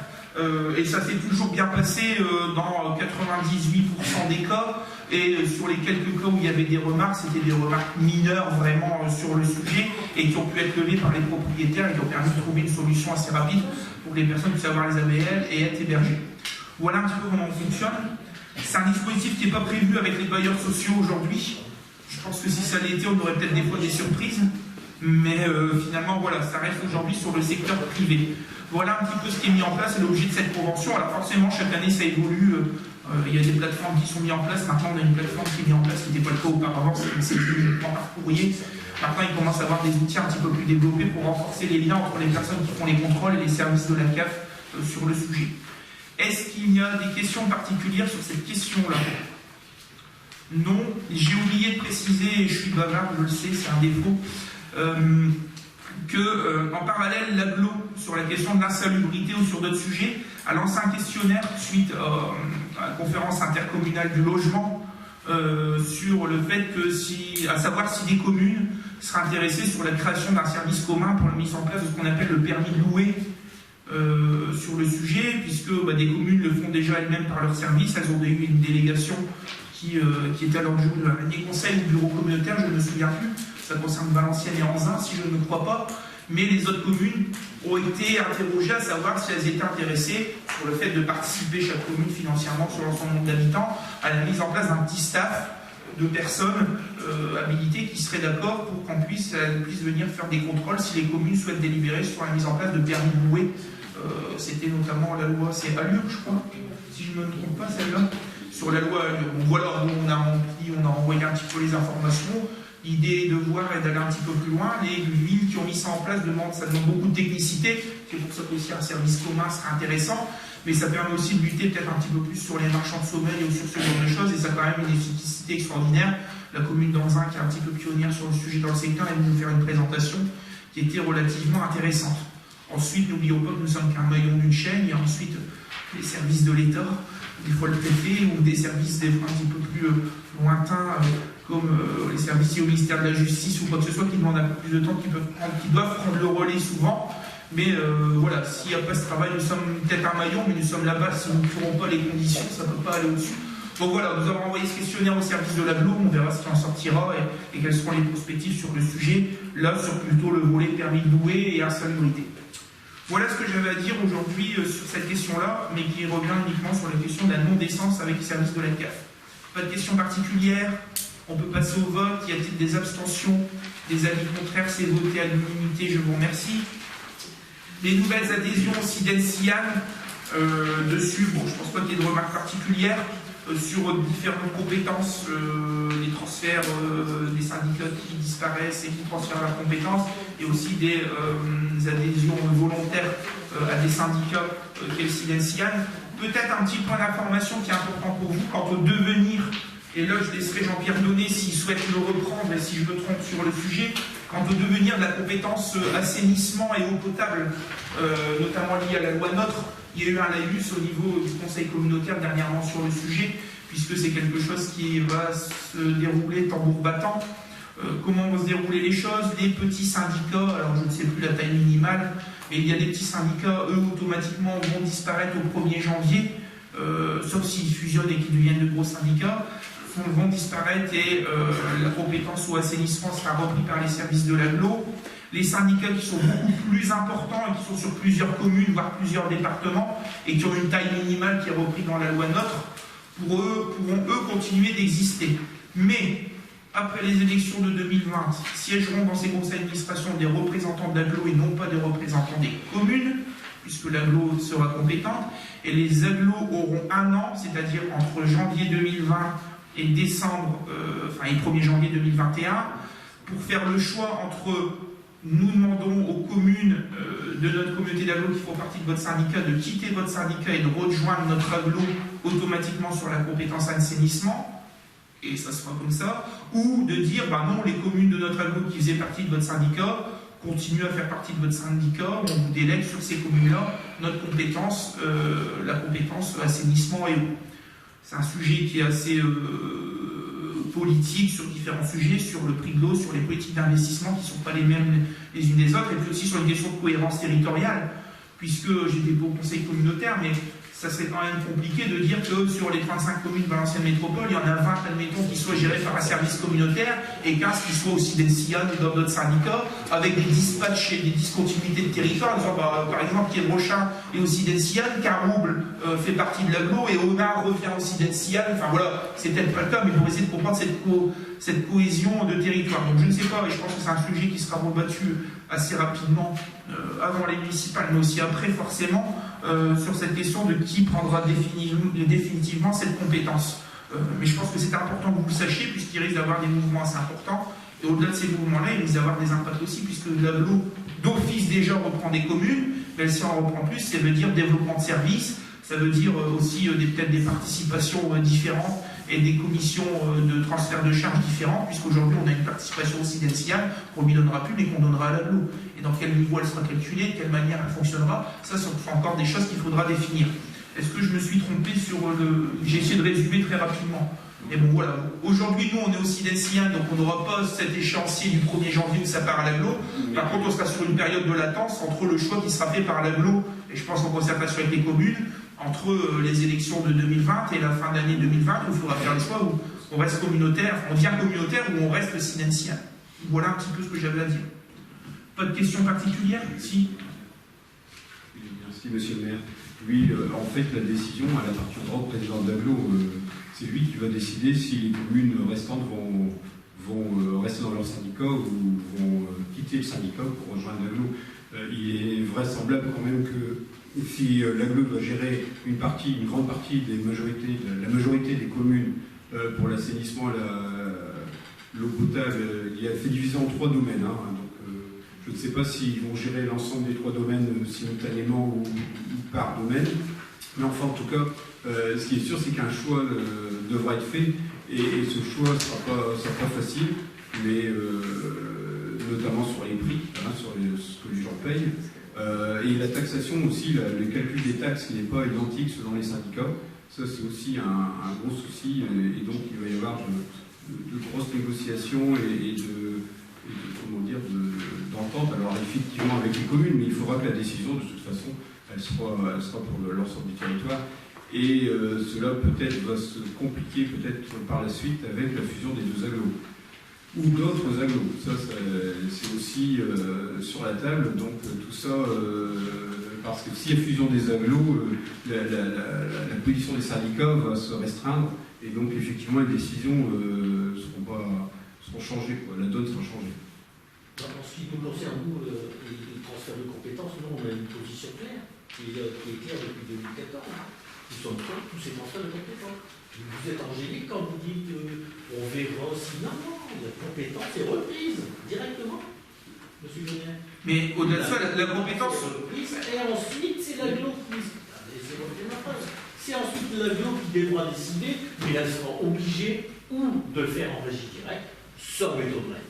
En DSP Et ils feront en DSP et on filera ça au privé. Mais aujourd'hui, ils sont en compétences déléguées déjà. Mais bien sûr, c'est ce que je vous dis. Mais nous, on a voté quoi? C'est tout à fait. Non.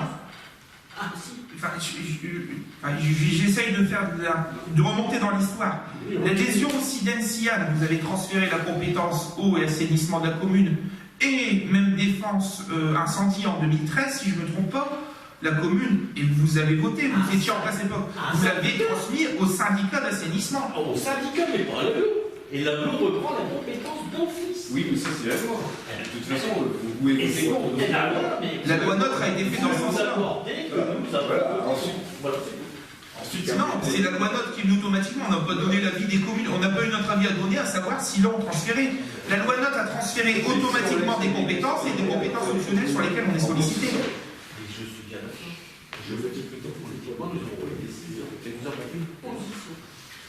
En ce qui concerne les transferts de compétences, nous avons laissé compte. C'est vrai que la loi est laissée compte. C'est un transfert d'office qui nous a pas demandé notre avis, c'est un transfert d'office. Mais maintenant, on vous demandera votre avis quand il faudra régler ça avec les habitants. Parce qu'on dira, on va au Cian avec des problèmes financiers ou on fait ça avec l'agglo. Là, on va avoir, il y a 195 000 habitants concernés. Je suis tout à fait d'accord. Plus tard, 340 000 si on fait la fusion. Tout à fait. Après, la difficulté, ce qui sera clair dessus, c'est quel choix il y aura. Est-ce qu'on fera des territoires? Je donne des exemples. Vicar ou Blonin, qui est un petit syndicat, automatiquement, ça part à l'agglo. Nous, on a les choix intermédiaires parce qu'on est dans un gros syndicat SIDENSIAN. Après, je pense que c'est l'agglo qui prendra la position, et effectivement pas la commune qui avait à l'origine délégué au syndicat. On est d'accord? Mais sur le choix, moi je pense, par anticipation, je vois les choses. Je pense clairement que les agglos se positionnent en disant non, on reprend pour avoir des cohésions de territoire et pas dire je vois pas pourquoi j'assumerai moi-même en régie, en DSP ou sous toute autre forme la gestion de l'eau et de l'assainissement sur certains secteurs et sur d'autres secteurs et d'autres communes. Alors que je peux avoir la compétence et que je le fais pour d'autres, je continue à le déléguer à des syndicats d'assainissement. Maintenant, au-delà de ça, et je n'ai pas en témoigner ici, les syndicats d'assainissement, c'est aussi compliqué de pouvoir des fois y voir très clair ou d'avoir des programmations plutôt claires sur un certain nombre de choses. L'agglo amènera peut-être une échelle un petit peu plus humaine en termes de taille et du nombre d'habitants que le SIDENSIAN. Il y a des communes, on s'en va dans des communes lointaines. SIDENSIAN va dans l'Aisne, va dans la Somme, etc. Aujourd'hui, on sera quand même sur des territoires beaucoup plus restreints. Donc je ne sais pas, je peux pas, franchement, je vais vous dire, j'ai pas d'avis clair sur le sujet si l'agglo serait mieux que le SIDENSIAN. Alors ça, j'en sais rien. On verra bien de quelle manière ça se développe. Maintenant, au-delà de ça, là, on est contraint par la loi NOTRe qui, effectivement, on a pu donner notre avis et qui était divergent. Sur le PLUI, on était d'accord et vous étiez contre. sur ce transfert de compétences partiel. Mais autant sur cette compétence-là, la loi NOTRe, automatiquement, elle a transféré. Voilà. Sur le PLU et le droit du sol, c'était le droit des sols. L'élaboration du PLU, elle est complète. Par contre, sur le droit des sols, c'est une partielle. Si on veut préempter, c'est le président qui nous autorise par délégation à préempter. C'est pas lui qui préempte pur et dur. Donc c'est pour ça que c'est un transfert partiel. Mais voilà, de manière générale, cette situation. Bon voilà, je voulais élargir un petit peu le sujet pour qu'on soit un petit peu plus au courant aussi, puisque c'est des choses qui vont arriver tambour battant et qui ont déjà commencé et qui vont arriver dans les semaines qui arrivent et qui ont des enjeux quand même assez importants sur le sujet. Et là, je rejoins Joël Gaillet, c'est sur le fait d'avoir la proximité, le service public. Le jour où il y aura un trou ou un problème majeur, c'est qui on appelle. Et quand il n'y a personne au bout du fil et que vous avez un gros problème, ça reste compliqué. Ça reste compliqué. Je donnerai un exemple de la métropole lilloise avec un maire, quand ils ont délégué, enfin c'est parti automatiquement, c'est devenu une communauté urbaine des voiries, et qu'on lui demandait mais comment vous faites les voiries, ah ben ça me coûte autant parce qu'on va transférer la compétence, donc j'ai transféré mes moyens, et quand il y a un trou dans la rue, oh ben ils viennent jamais, donc on le fait quand même, donc ça nous coûte 2 fois plus cher, parce que finalement on fait le boulot quand même. Espérons que ça n'aille pas dans ce sens-là. Bon, vous êtes bien arrangé avec les transferts Ça c'est toujours très bien passé. Après oui. Après, au-delà de ça, on va pas se plaindre. Au-delà de ça, les transferts qu'on a fait au niveau de l'agglo n'ont pas forcément été beaucoup des transferts d'ordre opérationnel. Non, pour l'instant. On n'est pas sur des transferts de voirie, d'éclairage public, d'espace vert. Et l'expérience, et là, je m'engage personnellement, l'expérience qu'il y a pu y avoir dans d'autres secteurs sur le sujet font que c'est quand même très compliqué. Et qu'il n'y a plus la main des élus locaux sur les produits de l'aménagement de leurs voiries, de leurs espaces, et que c'est surtout pas la réactivité qu'on peut avoir en collectivité quand il y a un gros problème. Donc voilà, et je pense pas que c'est le sens que l'agglo veut prendre, mais bon, voilà.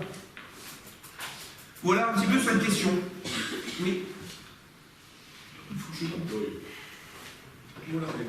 Oui, mais de toute façon, elle va être contrainte. On est contraint par cette loi. Ce qu'a voulu le législateur, c'est en fait éviter qu'il y ait plusieurs strates. Si, au niveau du territoire, si l'agglo, les élus locaux, via l'agglo, peuvent assurer le fonctionnement du territoire, il est inutile de laisser un syndicat en surcouche par rapport à ce territoire.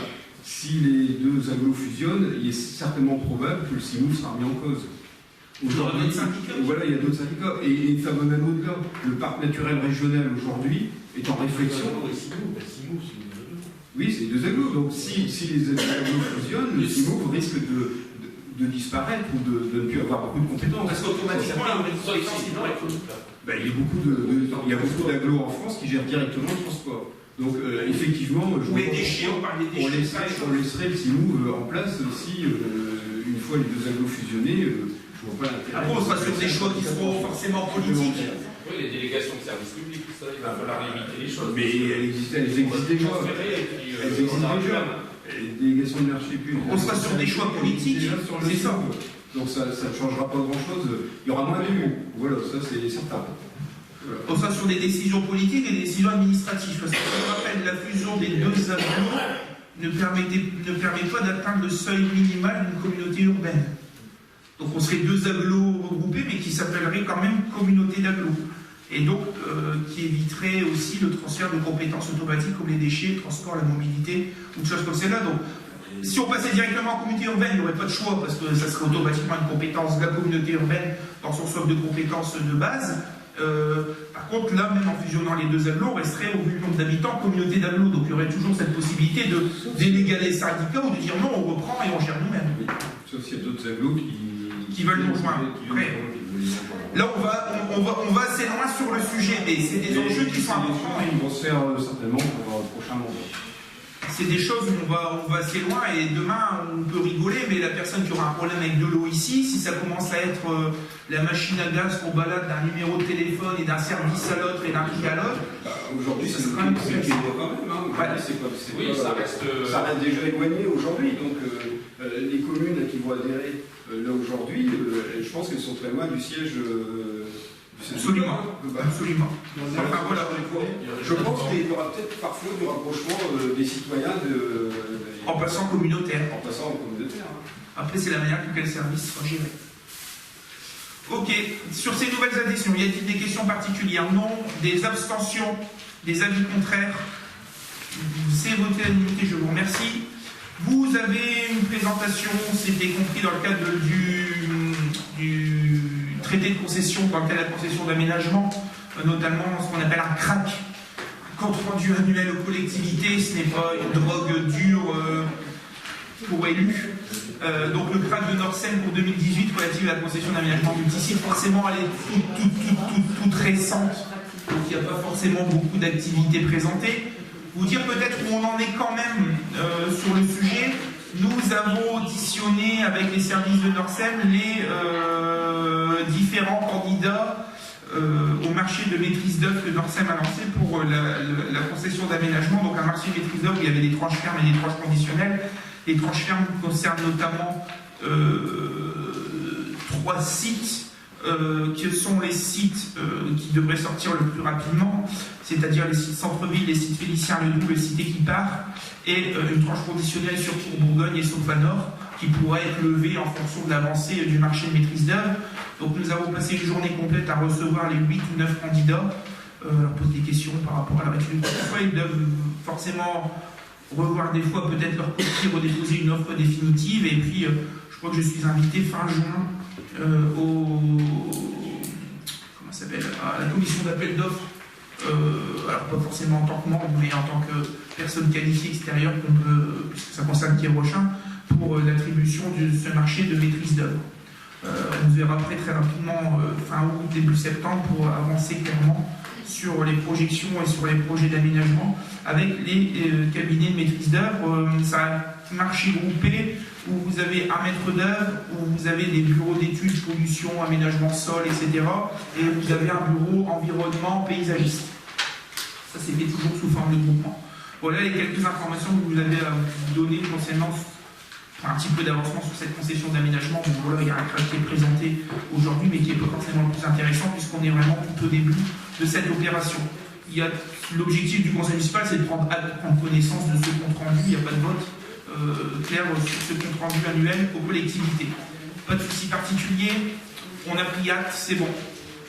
Ensuite, nous sommes sollicités par le groupe HLM Maison et Cité sur un plan de vente un petit peu le même type que le groupe SIGH, qui a fait couler forcément beaucoup d'encre, et qui permet de faire avancer les choses, puisque nous avons rencontré le chef de secteur, puisque des visites ont été faites dans des logements, et puis qu'il y a des actions qui risquent d'être entreprises. Donc on s'était dit avant l'été ou à la rentrée, je pense qu'on va plutôt la réunion des habitants à la rentrée, mais pour refaire un petit peu le point ici, début juillet, avec les services des SIGH. Enfin, nous sommes ici sur Maison et Cité qui nous sollicite quant à un plan de vente, une proposition de vente de 66 logements, enfin, programmés sur les prochaines années dessus, dans le cadre de la loi Elan. Ce plan de vente concerne notamment des maisons individuelles situées avenue Pasteur, Cité de la Prévoyance et Cité du Puy numéro 2. Cité du Puy numéro 2, c'est Cité Willem aussi, elle s'appelait de cette manière-là. Globalement, ça concerne 66 logements. Alors, quelques principes qui reviennent dessus. Forcément, si les gens ne veulent pas quitter leur logement, on ne les met pas dehors et on ne les met pas en vente sur le sujet. Ça, c'était de manière générale. Je pense que c'est aujourd'hui quand même dans l'esprit des gens. Maison et Cité nous présente un certain nombre de choses. Il y a une convention d'utilité sociale qui a été mise en place sur 2019-2024 qui vient déjà geler ce temps de vente durant cette période. Ils nous font des grands principes globalement de travailler sur une concertation avec les communes, favoriser le parcours résidentiel, faire une décote maximale de 15% pour les locataires en fonction de leur ancienneté dans le logement, limiter le nombre de défenses à l'échelle d'un territoire et d'une cité, restreindre la nature des logements mis en vente, éviter la politique commerciale, prix de vente, etc. Aujourd'hui, c'est surtout un avis sur le sujet.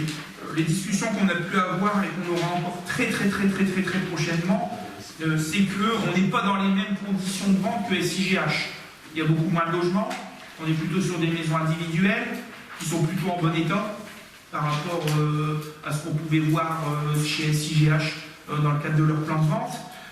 Mais on a aujourd'hui un point d'échauffement, c'est qu'on aimerait que Maison et Cité n'oublie pas que son territoire de rayonnement ne se limite pas au bassin minier. Pourquoi je dis ça clairement? C'est qu'on se rend compte qu'aujourd'hui, dans ces opérations de réaménagement, d'entretien important, voire même d'investissement massif, le cœur de territoire et d'investissement du bailleur s'est resserré autour du Douaisis, où il y a son siège social historique, et dont le président est l'ancien maire de Douai, chez Maisons et Cités, et sur une partie du bassin minier. Or, nous avons aussi, nous, des logements Maisons et Cités, et je pense que dans le cadre de leur politique de développement, de gestion du parc et de développement de leur parc social, on ne soit plus dans leur cœur de territoire où ils souhaitent s'investir. C'est pas parce qu'ils souhaitent plus s'investir qu'il faut non plus laisser les locataires sur certains logements, des fois dans l'embarras, et je pense particulièrement à la Cité du Corbeau, sur le sujet, où nous avons une vigilance accrue, où je veux souligner le travail de Francesco Silvestri et de Corinne Cachmarek en particulier. On s'est vu lors d'une dernière conférence intercommunale de logement, on avait des chiffres assez alarmants au début de mandat quant à des situations sociales et des choses comme celle-là, et qui aujourd'hui permettent de respirer un petit peu plus. On a des chiffres un petit peu plus encourageants, il y a une mixité sociale qui se remet en place, mais nous rencontrons toujours la difficulté de l'état de certains logements. En parallèle, nous avions eu l'inscription, la chance d'être inscrits dans l'opération 10 cités minières prioritaires par Valenciennes Métropole. Nous étions en position 4. La position 1 était Blois-Bornanzin, la position 2 était, si je ne me trompe pas, Chabot-la-Tour à Condé, la position 3 Cuvino-Onin et la position 4 Quiévrochin. Les 1 et 2 vont entrer dans des phases de travaux et des phases opérationnelles avec des cofinancements. La 3 est en phase d'étude avec Cuvino. Ça a été annoncé en fin d'année. Et l'AGLO nous a contactés en disant que maintenant, c'était la 4 qui était dans le collimateur et qui ferait l'objet de premières études ici sur l'année 2019 et l'année 2020 quant à son devenir. Voilà un petit peu de manière générale ce qui nous occupe. Ce que je souhaite vous proposer, on peut avoir une discussion dessus, c'est, puisqu'on n'est pas forcément dans les mêmes conditions des CGH et qu'on a quand même un délai de latence jusqu'à 2024, où on a le temps d'établir aussi notre programme, le programme de vente et de raffiner ce genre de choses, c'est de donner un accord de principe sur la mise en place de ce plan de vente, sous réserve d'un vrai travail et d'un vrai investissement de Maisons et Cités pour trouver des solutions pérennes quant au devenir de la Cité du Corbeau. C'est-à-dire d'attirer leur attention en disant « Ok, vous pouvez travailler sur un plan de vente, mais on vous attend aussi en parallèle, vous avez notre accord, mais en parallèle, pour cet accord, vous devez vous engager sur un plan d'aménagement, de démolition, enfin j'en sais rien, on verra ce qui sera fait et ce qui sortira de cette étude menée avec l'AGLO sur le devenir de la Cité du Corbeau. Aujourd'hui, c'est un petit peu l'accroche qu'on peut avoir sur ces relations avec Maisons et Cités. Alors voilà, je ne vais pas dire le débat, mais voilà un petit peu ce qui peut vous être proposé aujourd'hui. Monsieur Gaillet.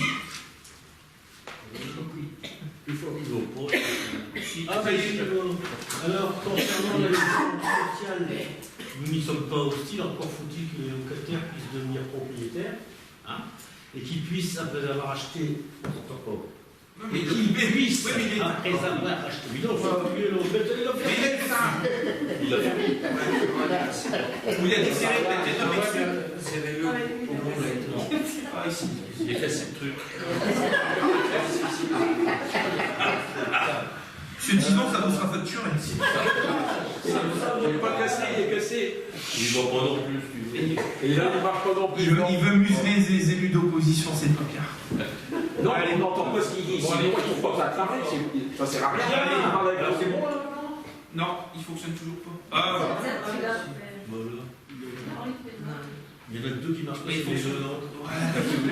Normalement, il a fonctionné. On les a testés tout à l'heure, ils fonctionnaient tous. Moi, j'ai rien fait. J'ai appuyé dessus, ça fait bon. Et sur celui-là? Bon, ça suffit. Non, mais c'est pas le cirque non plus, mais bon, à un moment, il fonctionne. Je rappelle quand même. Mais il y en a qui fonctionnent, Maxence. Sur notre territoire, il y a 56% des foyers fiscaux qui présentaient en 2015 un revenu net imposable inférieur à 15 000 €. Et seuls 24% des foyers ici à Quiévrochin sont imposables. Donc si ces logements sont mis en vente, nous nous trouvons devant trois situations possibles. La première situation, les logements acquis par les locataires resteraient dans le champ de la loi SRU, puisqu'ils sont locataires.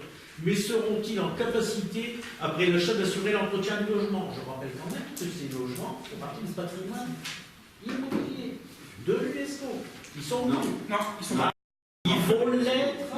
Ils vont l'être avec le contrat partenarial d'intérêt national avec la phase 4.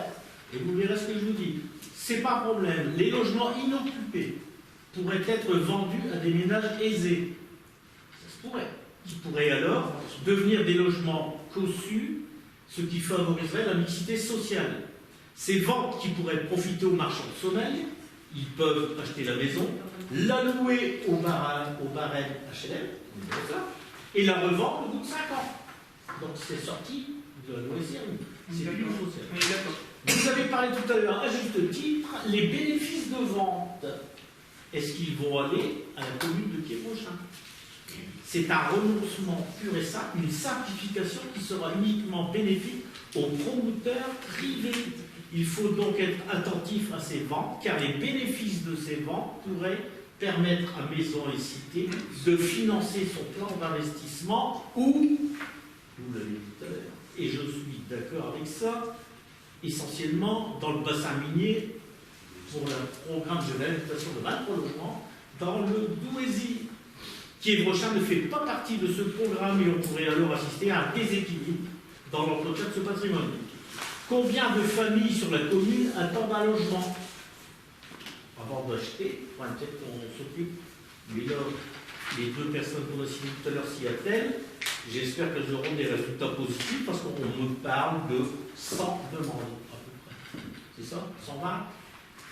C'est bien compliqué à savoir puisque ça devient assez compliqué. compliqué. Ne me coupez pas, vous là.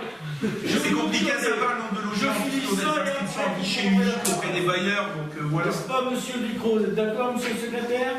Je peux continuer? Allez-y. Nous devons satisfaire l'aspiration à la propriété, mais nous devons aussi le faire dans le cadre de parcours résidentiels qui sont construits pour cela, avec des logements construits pour permettre l'accession sociale.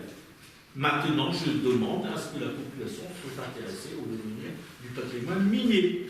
Et la cité du Corbeau, vous l'avez parlé tout à l'heure, a été retenue dans la préfiguration du contrat partenariat d'intérêt national pour le bassin minier, mais à ce jour, on n'en sait pas plus. Donc voilà notre avis. J'ai pas forcément très long. Et vous ne pourrez pas dire que nous avons changé d'avis ou que selon nos interlocuteurs, nous visons des pensées différentes. Mais voilà, monsieur le maire. Nous ne changeons pas d'avis non plus, ou nous ne changeons pas notre discours en fonction de nos interlocuteurs. Simplement, pour revenir sur ce sujet-là, effectivement, il y a un certain nombre de points, je pense qu'on partage tous ici sur ce qui a été dit, pour ma part et de votre part aussi, sur un certain nombre de choses. Maintenant, pour être clair, moi je dissocie le plan de vente qui était proposé par l'un des bailleurs de ce plan de vente-là qui est différent. Différent par la typologie de logement et l'état des logements. Je rappelle que n'est pas concernée la cité du Corbeau, c'est les maisons rue Pasteur, entre Félicien-Ledoux et le Feu Rouge, la rue du Quesnoy, uniquement. Les maisons de la cité de la Prévoyance, plutôt de l'impasse de la Prévoyance, et des maisons cité Huilève, le circuit numéro 2, en sachant que sur cette cité, je crois qu'il y a déjà 4 ou 5 maisons qui ont été, qui ont été vendues, et depuis, certaines depuis quelques années. Donc, sans plan de vente, mais ça se faisait quand même, de manière générale. Là où garderait donc Maisons et Cités dans son patrimoine, les maisons Cité du Calvaire, rue du Quesnoy, la Cité du Calvaire en elle-même, complète, et puis la Cité du Corbeau qui elle-même est reprise effectivement dans des plans nationaux et dans des plans plus locaux, comme je disais tout à l'heure, avec l'ancienne métropole. Maintenant, sur le sujet, effectivement, est-ce que les gens seront en capacité d'acheter leur logement? Ça, c'est un vrai sujet, et ça détermine la réussite du plan de vente aussi, puisque la priorité, des fois, est que les personnes puissent avoir un parcours résidentiel et puissent, des fois, devenir propriétaires. Sauf qu'on l'a souligné, on l'a déjà discuté, elles ne peuvent pas, des fois, pour des raisons financières, des raisons, des fois, liées à l'âge, et qui viennent forcément sur l'impact financier, puisque pour obtenir des financements, c'est des freins un petit peu compliqués, ou pour d'autres raisons qui fait qu'elle c'est un frein et que finalement mettre en vente des logements où on sait pertinemment que personne entre guillemets achètera, du moins chez les locataires déjà, c'est déjà compromettre très bien son plan de vente, c'est ce qu'on avait expliqué ici. Au-delà de ça, le point d'alerte, et vous l'avez souligné aussi tout autant que j'ai pu le présenter dans cette présentation de délibération, c'est effectivement ce plan de vente va générer, enfin ce plan de vente, les ventes liées à ce plan de vente vont générer des recettes. À quoi ces recettes vont-elles servir? Vont-elles être investies sur le territoire? Et là, je pense qu'on est assez sceptique, du moins sur des opérations de construction, puisque, et c'est pas le seul bailleur, hein, regardez tous les bailleurs depuis 2 ans, ils ressentent leur cœur d'action sur des territoires très précis. Si je prends SIGH qui intervenait sur des secteurs des fois beaucoup plus atteints, Orchy ou des choses comme celle-là, c'est terminé. On travaille sur le Valenciennois, un petit peu sur la Sambre, peut-être un peu l'entrée du Cambrésis, mais on a resserré un petit peu notre secteur.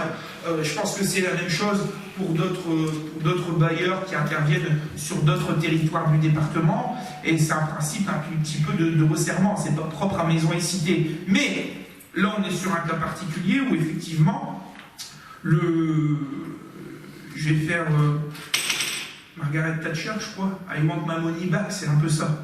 Je veux savoir, je veux le retour de la pièce aujourd'hui, je veux bien tout ce qu'on veut, mais je veux voir un petit peu à quoi va servir cet argent, où il va revenir. C'est effectivement la grosse question. D'où la proposition claire sur le sujet de dire voilà, il y a un donnant-donnant, c'est de dire qu'aujourd'hui, effectivement, vous faites une proposition, elle peut tenir la route techniquement sur un certain nombre de sujets, du moins des points où on pouvait être sensible sur des états de logement, sur des choses comme celle-là, n'est pas aujourd'hui repris dans le cadre de ce plan de vente-là. Par contre, le sujet de la réutilisation et de la réinvestissement de l'argent issu de ce plan de vente, on souhaite qu'il puisse être fléché sur notre commune, notamment sur un site précis qui est la cité du Corbeau et qui, elle, a besoin d'un gros lifting, ou si c'est pas un gros lifting, une démolition et quelque chose de nouveau. Voilà le sens de la délibération aujourd'hui. Maintenant, effectivement, vous allez me dire, c'est peut-être lancer les choses comme ça et ne pas avoir la main dessus. Effectivement, le bailleur a la main dessus, clairement. Et il y a un dernier élément qui, pour moi, est important, c'est qu'il pourra démarrer ces mises en vente de manière effective après 2024. Vous avez lu la délibération, il y a une convention d'utilité sociale. C'est aussi un reproche qu'on avait fait un petit peu à SIGH sur le sujet, c'était de dire vous battez le fer en 3 mois et on n'a pas le temps de se retourner et de voir pour définir les choses. L'objectif aussi sur cette durée, et on a eu un courrier dernièrement de Maisons et Cités, c'était de dire bon voilà, on a aujourd'hui un peu plus de 4 ans devant nous pour préparer clairement ce plan de vente, aller un peu plus dans le détail, peut-être rechercher clairement qui aura peut-être les capacités d'acheter, qui pourrait être intéressé et raffiner notre action de vente sur le secteur pour qu'il puisse fonctionner de la meilleure manière possible et qu'on ne déshabille pas non plus des quartiers ou qu'on ne passe pas à côté d'un certain nombre de choses. Donc voilà, maintenant je suis d'accord avec vous qu'il y a aussi la question du quota, et on l'avait soulevé, lié à la loi SRU, avec des éléments quand même, je ne vais pas dire plus rassurants sur la commune, c'est qu'on a un niveau de logement social à 37% du parc, c'est-à-dire qu'on est encore loin de la loi SRU. Et le deuxième élément qui est important, c'est qu'on dispose de foncier encore. Et on a cette fameuse concession d'aménagement qui va se développer. Ça veut dire que dans la part de la concession d'aménagement, il y aura une mixité qui sera mise en place. Il y aura toujours une part, sauf sur Félicien Ledoux parce qu'on est en QPV, mais il y aura toujours une part peut-être de parc HLM ou de parc social en construction qui pourra se mettre dans le cadre des aménagements. Je ne sais pas, on pourrait dire voilà, on fait 25% sur une nouvelle opération où il y a 40 logements, on fait 15 logements sociaux, on en fait 20 d'une autre traite, on en fait 20 en eau libre et 5 en accession sociale propriétaire, mettons. Je ne sais pas, hein, je donne des exemples. Donc, on pourra reconstituer quand même notre parc en construction, ce qui n'est pas le cas d'autres communes qui n'ont pas de foncier et qui voient les logements se vendre et qui disent un jour je vais me retrouver sous l'égide de la loi SRU, on me dira monsieur le maire, vous êtes en dessous des 25%. Ah oui, je ne peux plus construire, vous payez des amendes. Et elles auront validé ces plans de vente. On n'est quand même pas dans cette situation-là aujourd'hui, on a des programmations qui risquent de sortir, ils se trouvent sur les 10 prochaines années, qui permettraient de pallier ce genre de choses. Voilà aujourd'hui ce qu'on avait comme position, je pense qu'on se rejoint sur un certain nombre de sujets. Après, nous, notre objectif, aujourd'hui, ce que moi je souhaitais proposer au conseil municipal, c'est de ne pas nous... On ne regarde pas et de dire vous n'êtes pas dans le dogme politique, de dire vous vous opposez à toutes les ventes HLM. Non, et on l'a dit, et ça irait dans le sens des SIGH, si les conditions sont réunies pour que ça se passe bien et qu'on positionne et que dès la délibération on met les règles sur le sujet, on n'est pas foncièrement contre le fait de vendre des logements HLM pour favoriser l'accession à la propriété. Maintenant, il faut que les conditions soient réunies. Pour nous, on a 5 ans devant nous pour que les conditions soient réunies, et il y a la condition sine qua non de voir un investissement particulier de Maisons et Cités sur la cité de Corbeau, en contrepartie d'un avis favorable sur la proposition du plan de vente. Voilà un petit peu la position aujourd'hui sur cette question. Donc voilà, je sais pas. Oui. Juste simplement, quand vous parlez de notre programmation, vous parlez de 150 000 logements à peu près au total. Hein, Si on prend 92 et. mais la demande de logements sociaux annuels est de 150. Et là, ici, vous parlez de programmation sur 10 ans, en plus, qui est allé avec les maisons cités, démarrage pas avant 2024. Non, mais le besoin des logements sociaux, mais ça, monsieur Sylvestri, non, il n'est pas là. Sylvestri pourrait nous dire. Et l'aglo avec ce PLH nous l'a dit clairement. Si on veut Oui, maintenir, c'est plus de 100 par an. On est d'accord 100 par an. Et là, si on en a 160. 3000 sur l'aglo, si je ne me trompe pas, non satisfait. On en a 165 pour les 10 années à venir. On en a 16 par an. Donc on va pas. Avec un croisement avec la production, il peut y avoir. Et une production qui est fortement réduite quand même, parce que les bailleurs ont moins de moyens, on est d'accord. Maintenant, en ce qui concerne le quota de ce que vous avez dit là tout à l'heure, moi je voudrais, je ferai la proposition qu'il n'y ait plus de logements sociaux. Et il peut y avoir des logements sociaux de qualité dans ce qu'on va faire. Ah non, mais j'ai pas dit le contraire. Ah si, vous avez pas dit de chiffre exact, mais vous avez quand même eu une proportion qui était 25% de logements sociaux, hein, parce que vous avez dit. Ah mais attendez, on n'a pas tous ces chiffres, il y a des secteurs où on ne peut pas, parce qu'il y a des QPV, il y a des... En plus, vous savez en plus que la politique de la ville a été prolongée de quelques années, donc ça vient aussi geler ces territoires-là dans les projets qui vont sortir dans les minimum les 2 à 3 ans à venir, mais de manière générale, il y a une production qui vient équilibrer les choses. Je n'ai pas dit que les logements sociaux étaient forcément des logements de mauvaise qualité sur le sujet. Maintenant, moi, ce que j'essaye d'expliquer, c'est qu'on a eu un cas avec les SIGH, où c'était tout un quartier, où c'était de l'individuel groupé, où il y avait des logements qui avaient besoin d'être faits, où l'étude claire qui avait été menée dessus, qui a été faite en 3 mois de temps, où ça a été fait vite fait sur le sujet, a dit que allez, on vend, il faut liquider des logements qui sont en mauvais état, des locataires qui sont pour 90% pas en capacité d'acheter, et d'autres questions qui venaient et qui faisaient qu'on ne pouvait pas accepter ça. Moi j'essaie d'expliquer aujourd'hui, pour éviter d'être dogmatique, que si SIGH revoyait sa copie, retravaillait, rénovait, refaisait d'autres choses, peut-être qu'à l'avenir on pourrait lui donner effectivement un avis favorable sur le sujet. Maintenant, j'ai le cas maison et cité avec des logements qui sont quand même ici concernés par le plan de vente. Je parle bien des logements concernés par le plan de vente qui sont quand même plutôt en bon état, qui sont des maisons individuelles, donc avec moins de problèmes de parties communes, de gouttières, etc. Même si ça fait rigoler, mais c'est des problèmes qu'on a à l'avenir. Moi, je les récupère dans mon bureau, les gouttières et les problèmes de voisinage ou quoi que ce soit, mais il faut l'anticiper. On n'a pas ces problèmes-là, on a le temps d'élaborer ce plan de vente puisque le démarrage ne peut pas se faire avant 2024 parce qu'il y a une convention d'utilité sociale où les éléments sont beaucoup plus favorables à donner un avis favorable, sous réserve, et c'est le seul élément pour moi qui est négatif aujourd'hui, c'est de voir l'argent issu de cette vente qui puisse être investi sur des logements de maisons et cités qui, eux, posent problème sur la commune, en l'occurrence et en particulier la cité du Corbeau. Voilà, on va dire qu'est prochain, à chaque fois que les logements sociaux ils veulent vendre, ils votent contre. Alors ils nous disent, ouais c'est bien, il faut faire des trucs en meilleur état ou patati ou patata, puis on votera contre, et finalement, quand on a des conditions des situations qui remplissent à peu près les conditions, ils votent contre quand même. Donc pourquoi s'embêter? On ne va pas rénover ou on ne va pas s'embêter, ils voteront toujours contre. Et puis le préfet il viendra, il tranchera un moment, il dira allez, vous pouvez vendre, et puis l'avis du conseil municipal, on s'en fout. Moi, l'objectif, c'est d'avoir un avis un petit peu tranché qui est différent de SIGH, puisque la situation est différente des SIGH. Ça ne veut pas dire qu'on n'est pas vigilant et qu'on fait un chèque en blanc au bailleur directement dessus, mais qu'on dit que les conditions sont différentes. On a juste une seule exigence, c'est sur la réutilisation et le réemploi de l'argent issu de la vente de ce patrimoine. C'est tout. Voilà. Est-ce qu'on peut passer au vote sur le sujet? Oui. On va proposer... Oui. Mais il s'allume, celui-là, en fait, il ne s'allume pas, mais il est toujours allumé. Il faut appuyer sur le... Voilà, hop, c'est bon. Normalement, il devrait se rallumer. Mais non, mais comme il y en a qui restent à vision.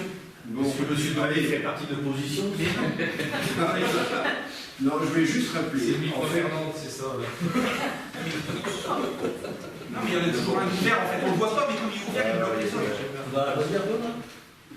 Ça devient un jeu, là. C'est pas grave. Je voulais juste.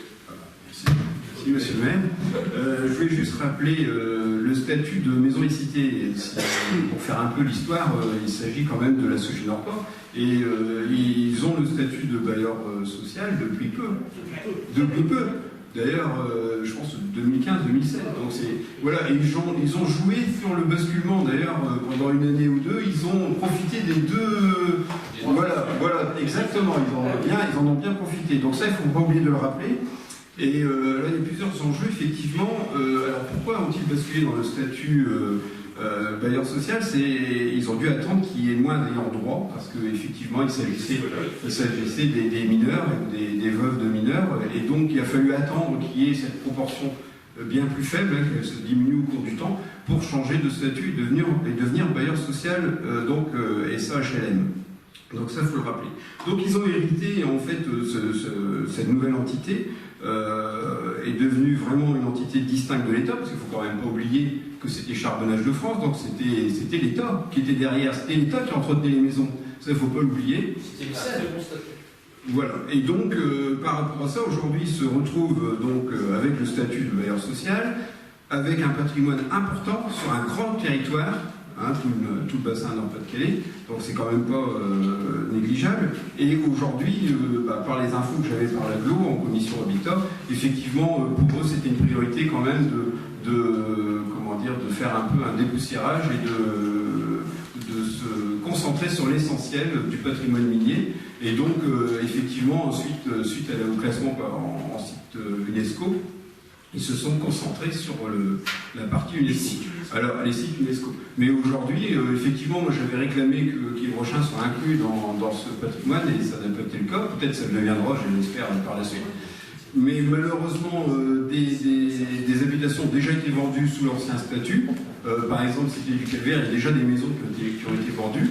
Et donc maintenant, ça va faire une sorte de gruyère. Et donc, il y a du privé, du social qui est en mixité.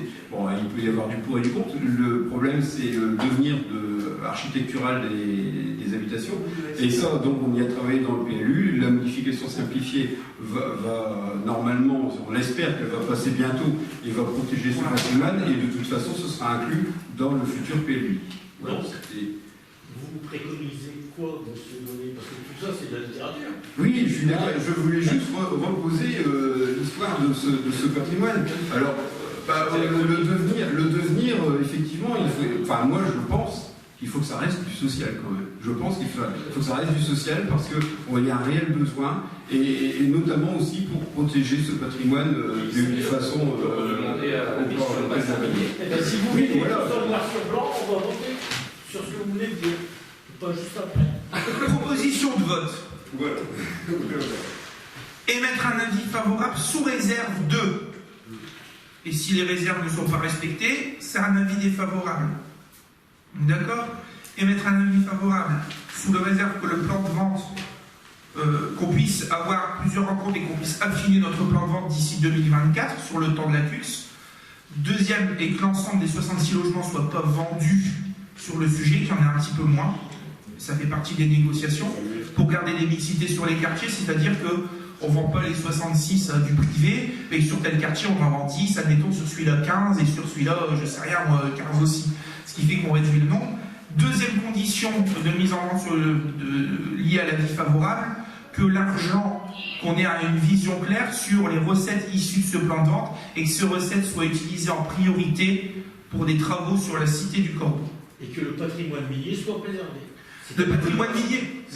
Alors, le patrimoine minier bâti, on l'a travaillé. Vite fait, on a une modification simplifiée du PLU qui va arriver bien avant la mise en place du PLUI, avec notamment l'instauration de l'article L151-15 du Code de l'urbanisme, qui permet sur des secteurs précis de renforcer les critères quant aux travaux à mener, aux modifications, aux matériaux, ou quoi que ce soit. Donc on a repéré un certain nombre de cités dans Quibrochin. Vous avez cité Willem, cité de la Prévoyance, vous avez cité du Calvaire, on a repéré Place Doumer aussi, où il y a des enjeux, cité d'Aurélieu pour nous. On a repéré aussi un certain nombre de maisons qui pour nous ont des enjeux, manoir de Tombelle, il y a quelques anciennes maisons de maître ou quoi que ce soit, où sur ces questions-là, on a fait des règlements beaucoup plus précis. Si demain il doit y avoir des travaux, c'est-à-dire pas avoir la possibilité de faire des extensions sur l'avant, sur le côté, d'avoir tel type de châssis, de garder tel type de toiture, voilà, les hublots, des choses comme celle-là, justement pour garder ce patrimoine en prévision, et surtout aujourd'hui, en prévision de demandes futures, peut-être de propriétaires privés qui souhaiteraient modifier, qui finalement viendraient faire ce qu'on appelle du mitage, dans un milieu d'un quartier où il y avait une certaine cohérence. Alors des fois on en rigole, ouais, c'est des cités ouvrières, on s'en fout, ça n'a pas d'allure, mais si, ça a une allure et ça a une certaine cohérence. Et pour que cette cohérence continue d'exister sur le secteur. Donc, je ne vais pas dire, c'est pas que je vais le mettre dessus, si vous voulez, on le rajoute, mais par principe, on a utilisé le code de l'urbanisme sur le sujet et on a fait exactement la même chose dans le PLUI, puisque dans le PLUI existera des secteurs en zone urbaine qu'on appellera UAAB et UAB, je crois, qui sont des secteurs avec des niveaux de préservation beaucoup plus forts. Pourquoi le UAA? Parce que là, ils ont appliqué les critères et le cahier des charges UNESCO, qui est beaucoup plus fort que les secteurs UAB. Alors nous, comme on est en UNESCO, on sera en UAB, donc croyez-moi qu'on les a blindés par tout le travail qu'on a fait en amont. Quand je dis travail, c'est par exemple pas mettre des châssis de telle couleur, pas avoir des volets qui sortent, pas modifier une fenêtre qui est de telle forme, à la transformer en la faisant beaucoup plus grande ou une baie vitrée, pour justement avoir cet aspect bénéfique en termes d'urbanisme. Maintenant, par principe, je veux bien le rajouter. Donc on disait les conditions de mieux redéfinir le volume de vente, donc l'amoindrir, et de garder une mixité dans chaque secteur, c'est-à-dire secteur Pasteur, secteur Prévoyance, secteur Cité Willem, puis numéro 2, que tout ne soit pas vendu pour garder cette mixité. La deuxième condition, c'est d'avoir une transparence et une traçabilité sur l'utilisation des fonds issus de la vente de ces logements-là. Alors, je suis d'accord avec vous, c'est compliqué, mais que ces fonds-là soient utilisés prioritairement à la rénovation ou à des actions menant sur la cité du Corbeau-Quiébrochin. Et le dernier plan, si vous en êtes d'accord, on a travaillé d'un point de vue urbanisme, mais je veux bien l'accepter, c'est de garantir une cohérence urbaine relative au passé minier et au travail architectural relatif au patrimoine minier. Est-ce qu'on en est d'accord sur ces questions-là, sur la formulation? À condition que vous nous dites si les articles que vous avez mis dans le code de l'urbanisme ne s'appliquent pas à un propriétaire privé. Si, il s'applique pour tout le monde. C'est pour tout le monde. Attention, parce que nous, on l'avait fait pour le quartier historique là-bas, et il y avait des conditions pour que le quartier soit reconnu historique. On ne l'a pas fait reconnaître historique, c'est un article 151 qui renforce. C'est justement pour ces quartiers qui ne sont pas historiques ou quoi que ce soit. Est-ce qu'il est suffisant? Oui. La question, c'est ça. Et moi, je vous dis, attention. C'est un règlement de zone renforcé, en fait, sur ces zones-là spécifiques. Et il faut pas... Enfin, en tout cas, on s'est bien compris. Est-ce qu'on est d'accord sur la délibération telle qu'on l'a présentée? Si vous le souhaitez. Ah ouais, parce que je sais, vous l'avez réécrite ou pas? Vous avez réécrit, vous pouvez nous la citer? Parce qu'après, on se retrouve avec les habitants, puis après, on nous dit, vous n'avez pas tenu le même discours. Allez, on vous l'a dit. C'est le directeur général qui vous l'a dit, comme ça, on n'aura pas de soucis. Sur ce que j'ai pris comme note. Redéfinir le volume de vente, c'est bien ça, l'amoindrir. La vision sur l'utilisation des fonds dans le cadre du plan de vente, et un réinvestissement possible sur la cité du Corbeau, c'est bien ça. Garantir une cohérence urbaine relative au patrimoine minier, c'est bien ça. C'est ça. Et puis je vais noter garder la mixité, mais j'ai pas. Il faut favoriser la mixité, mais ça peut être dans le volume de vente par quartier. Voilà. Est-ce que c'est plutôt clair pour vous? Oui. Patrimoine minier, il a oublié Si on l'a dit, il y a un aspect architectural en cohérence avec l'aspect historique lié au patrimoine minier. On est d'accord? Oui, c'est résumé. Est-ce que c'est plutôt clair? C'est ce qu'il y a. Bon, voilà, on avait travaillé ça en réunion aussi, c'était plutôt l'orientation qu'on prenait, peut-être pas sur l'aspect urbanistique, parce qu'on avait expliqué cette question-là, mais effectivement d'avoir une vigilance sur l'utilisation des fonds et sur cette question de mixité. Si c'est écrit comme ça, avis favorable sous ces conditions-là, c'est bon pour vous? Il y a des abstentions, des avis contraires, c'est voté à l'unanimité, je vous remercie. Je clôture la séance. Et j'invite les personnes qui souhaitent rester à participer au tirage au sort des jurés pour la liste des jurys criminels de l'année 2020. Merci à vous et bonne journée.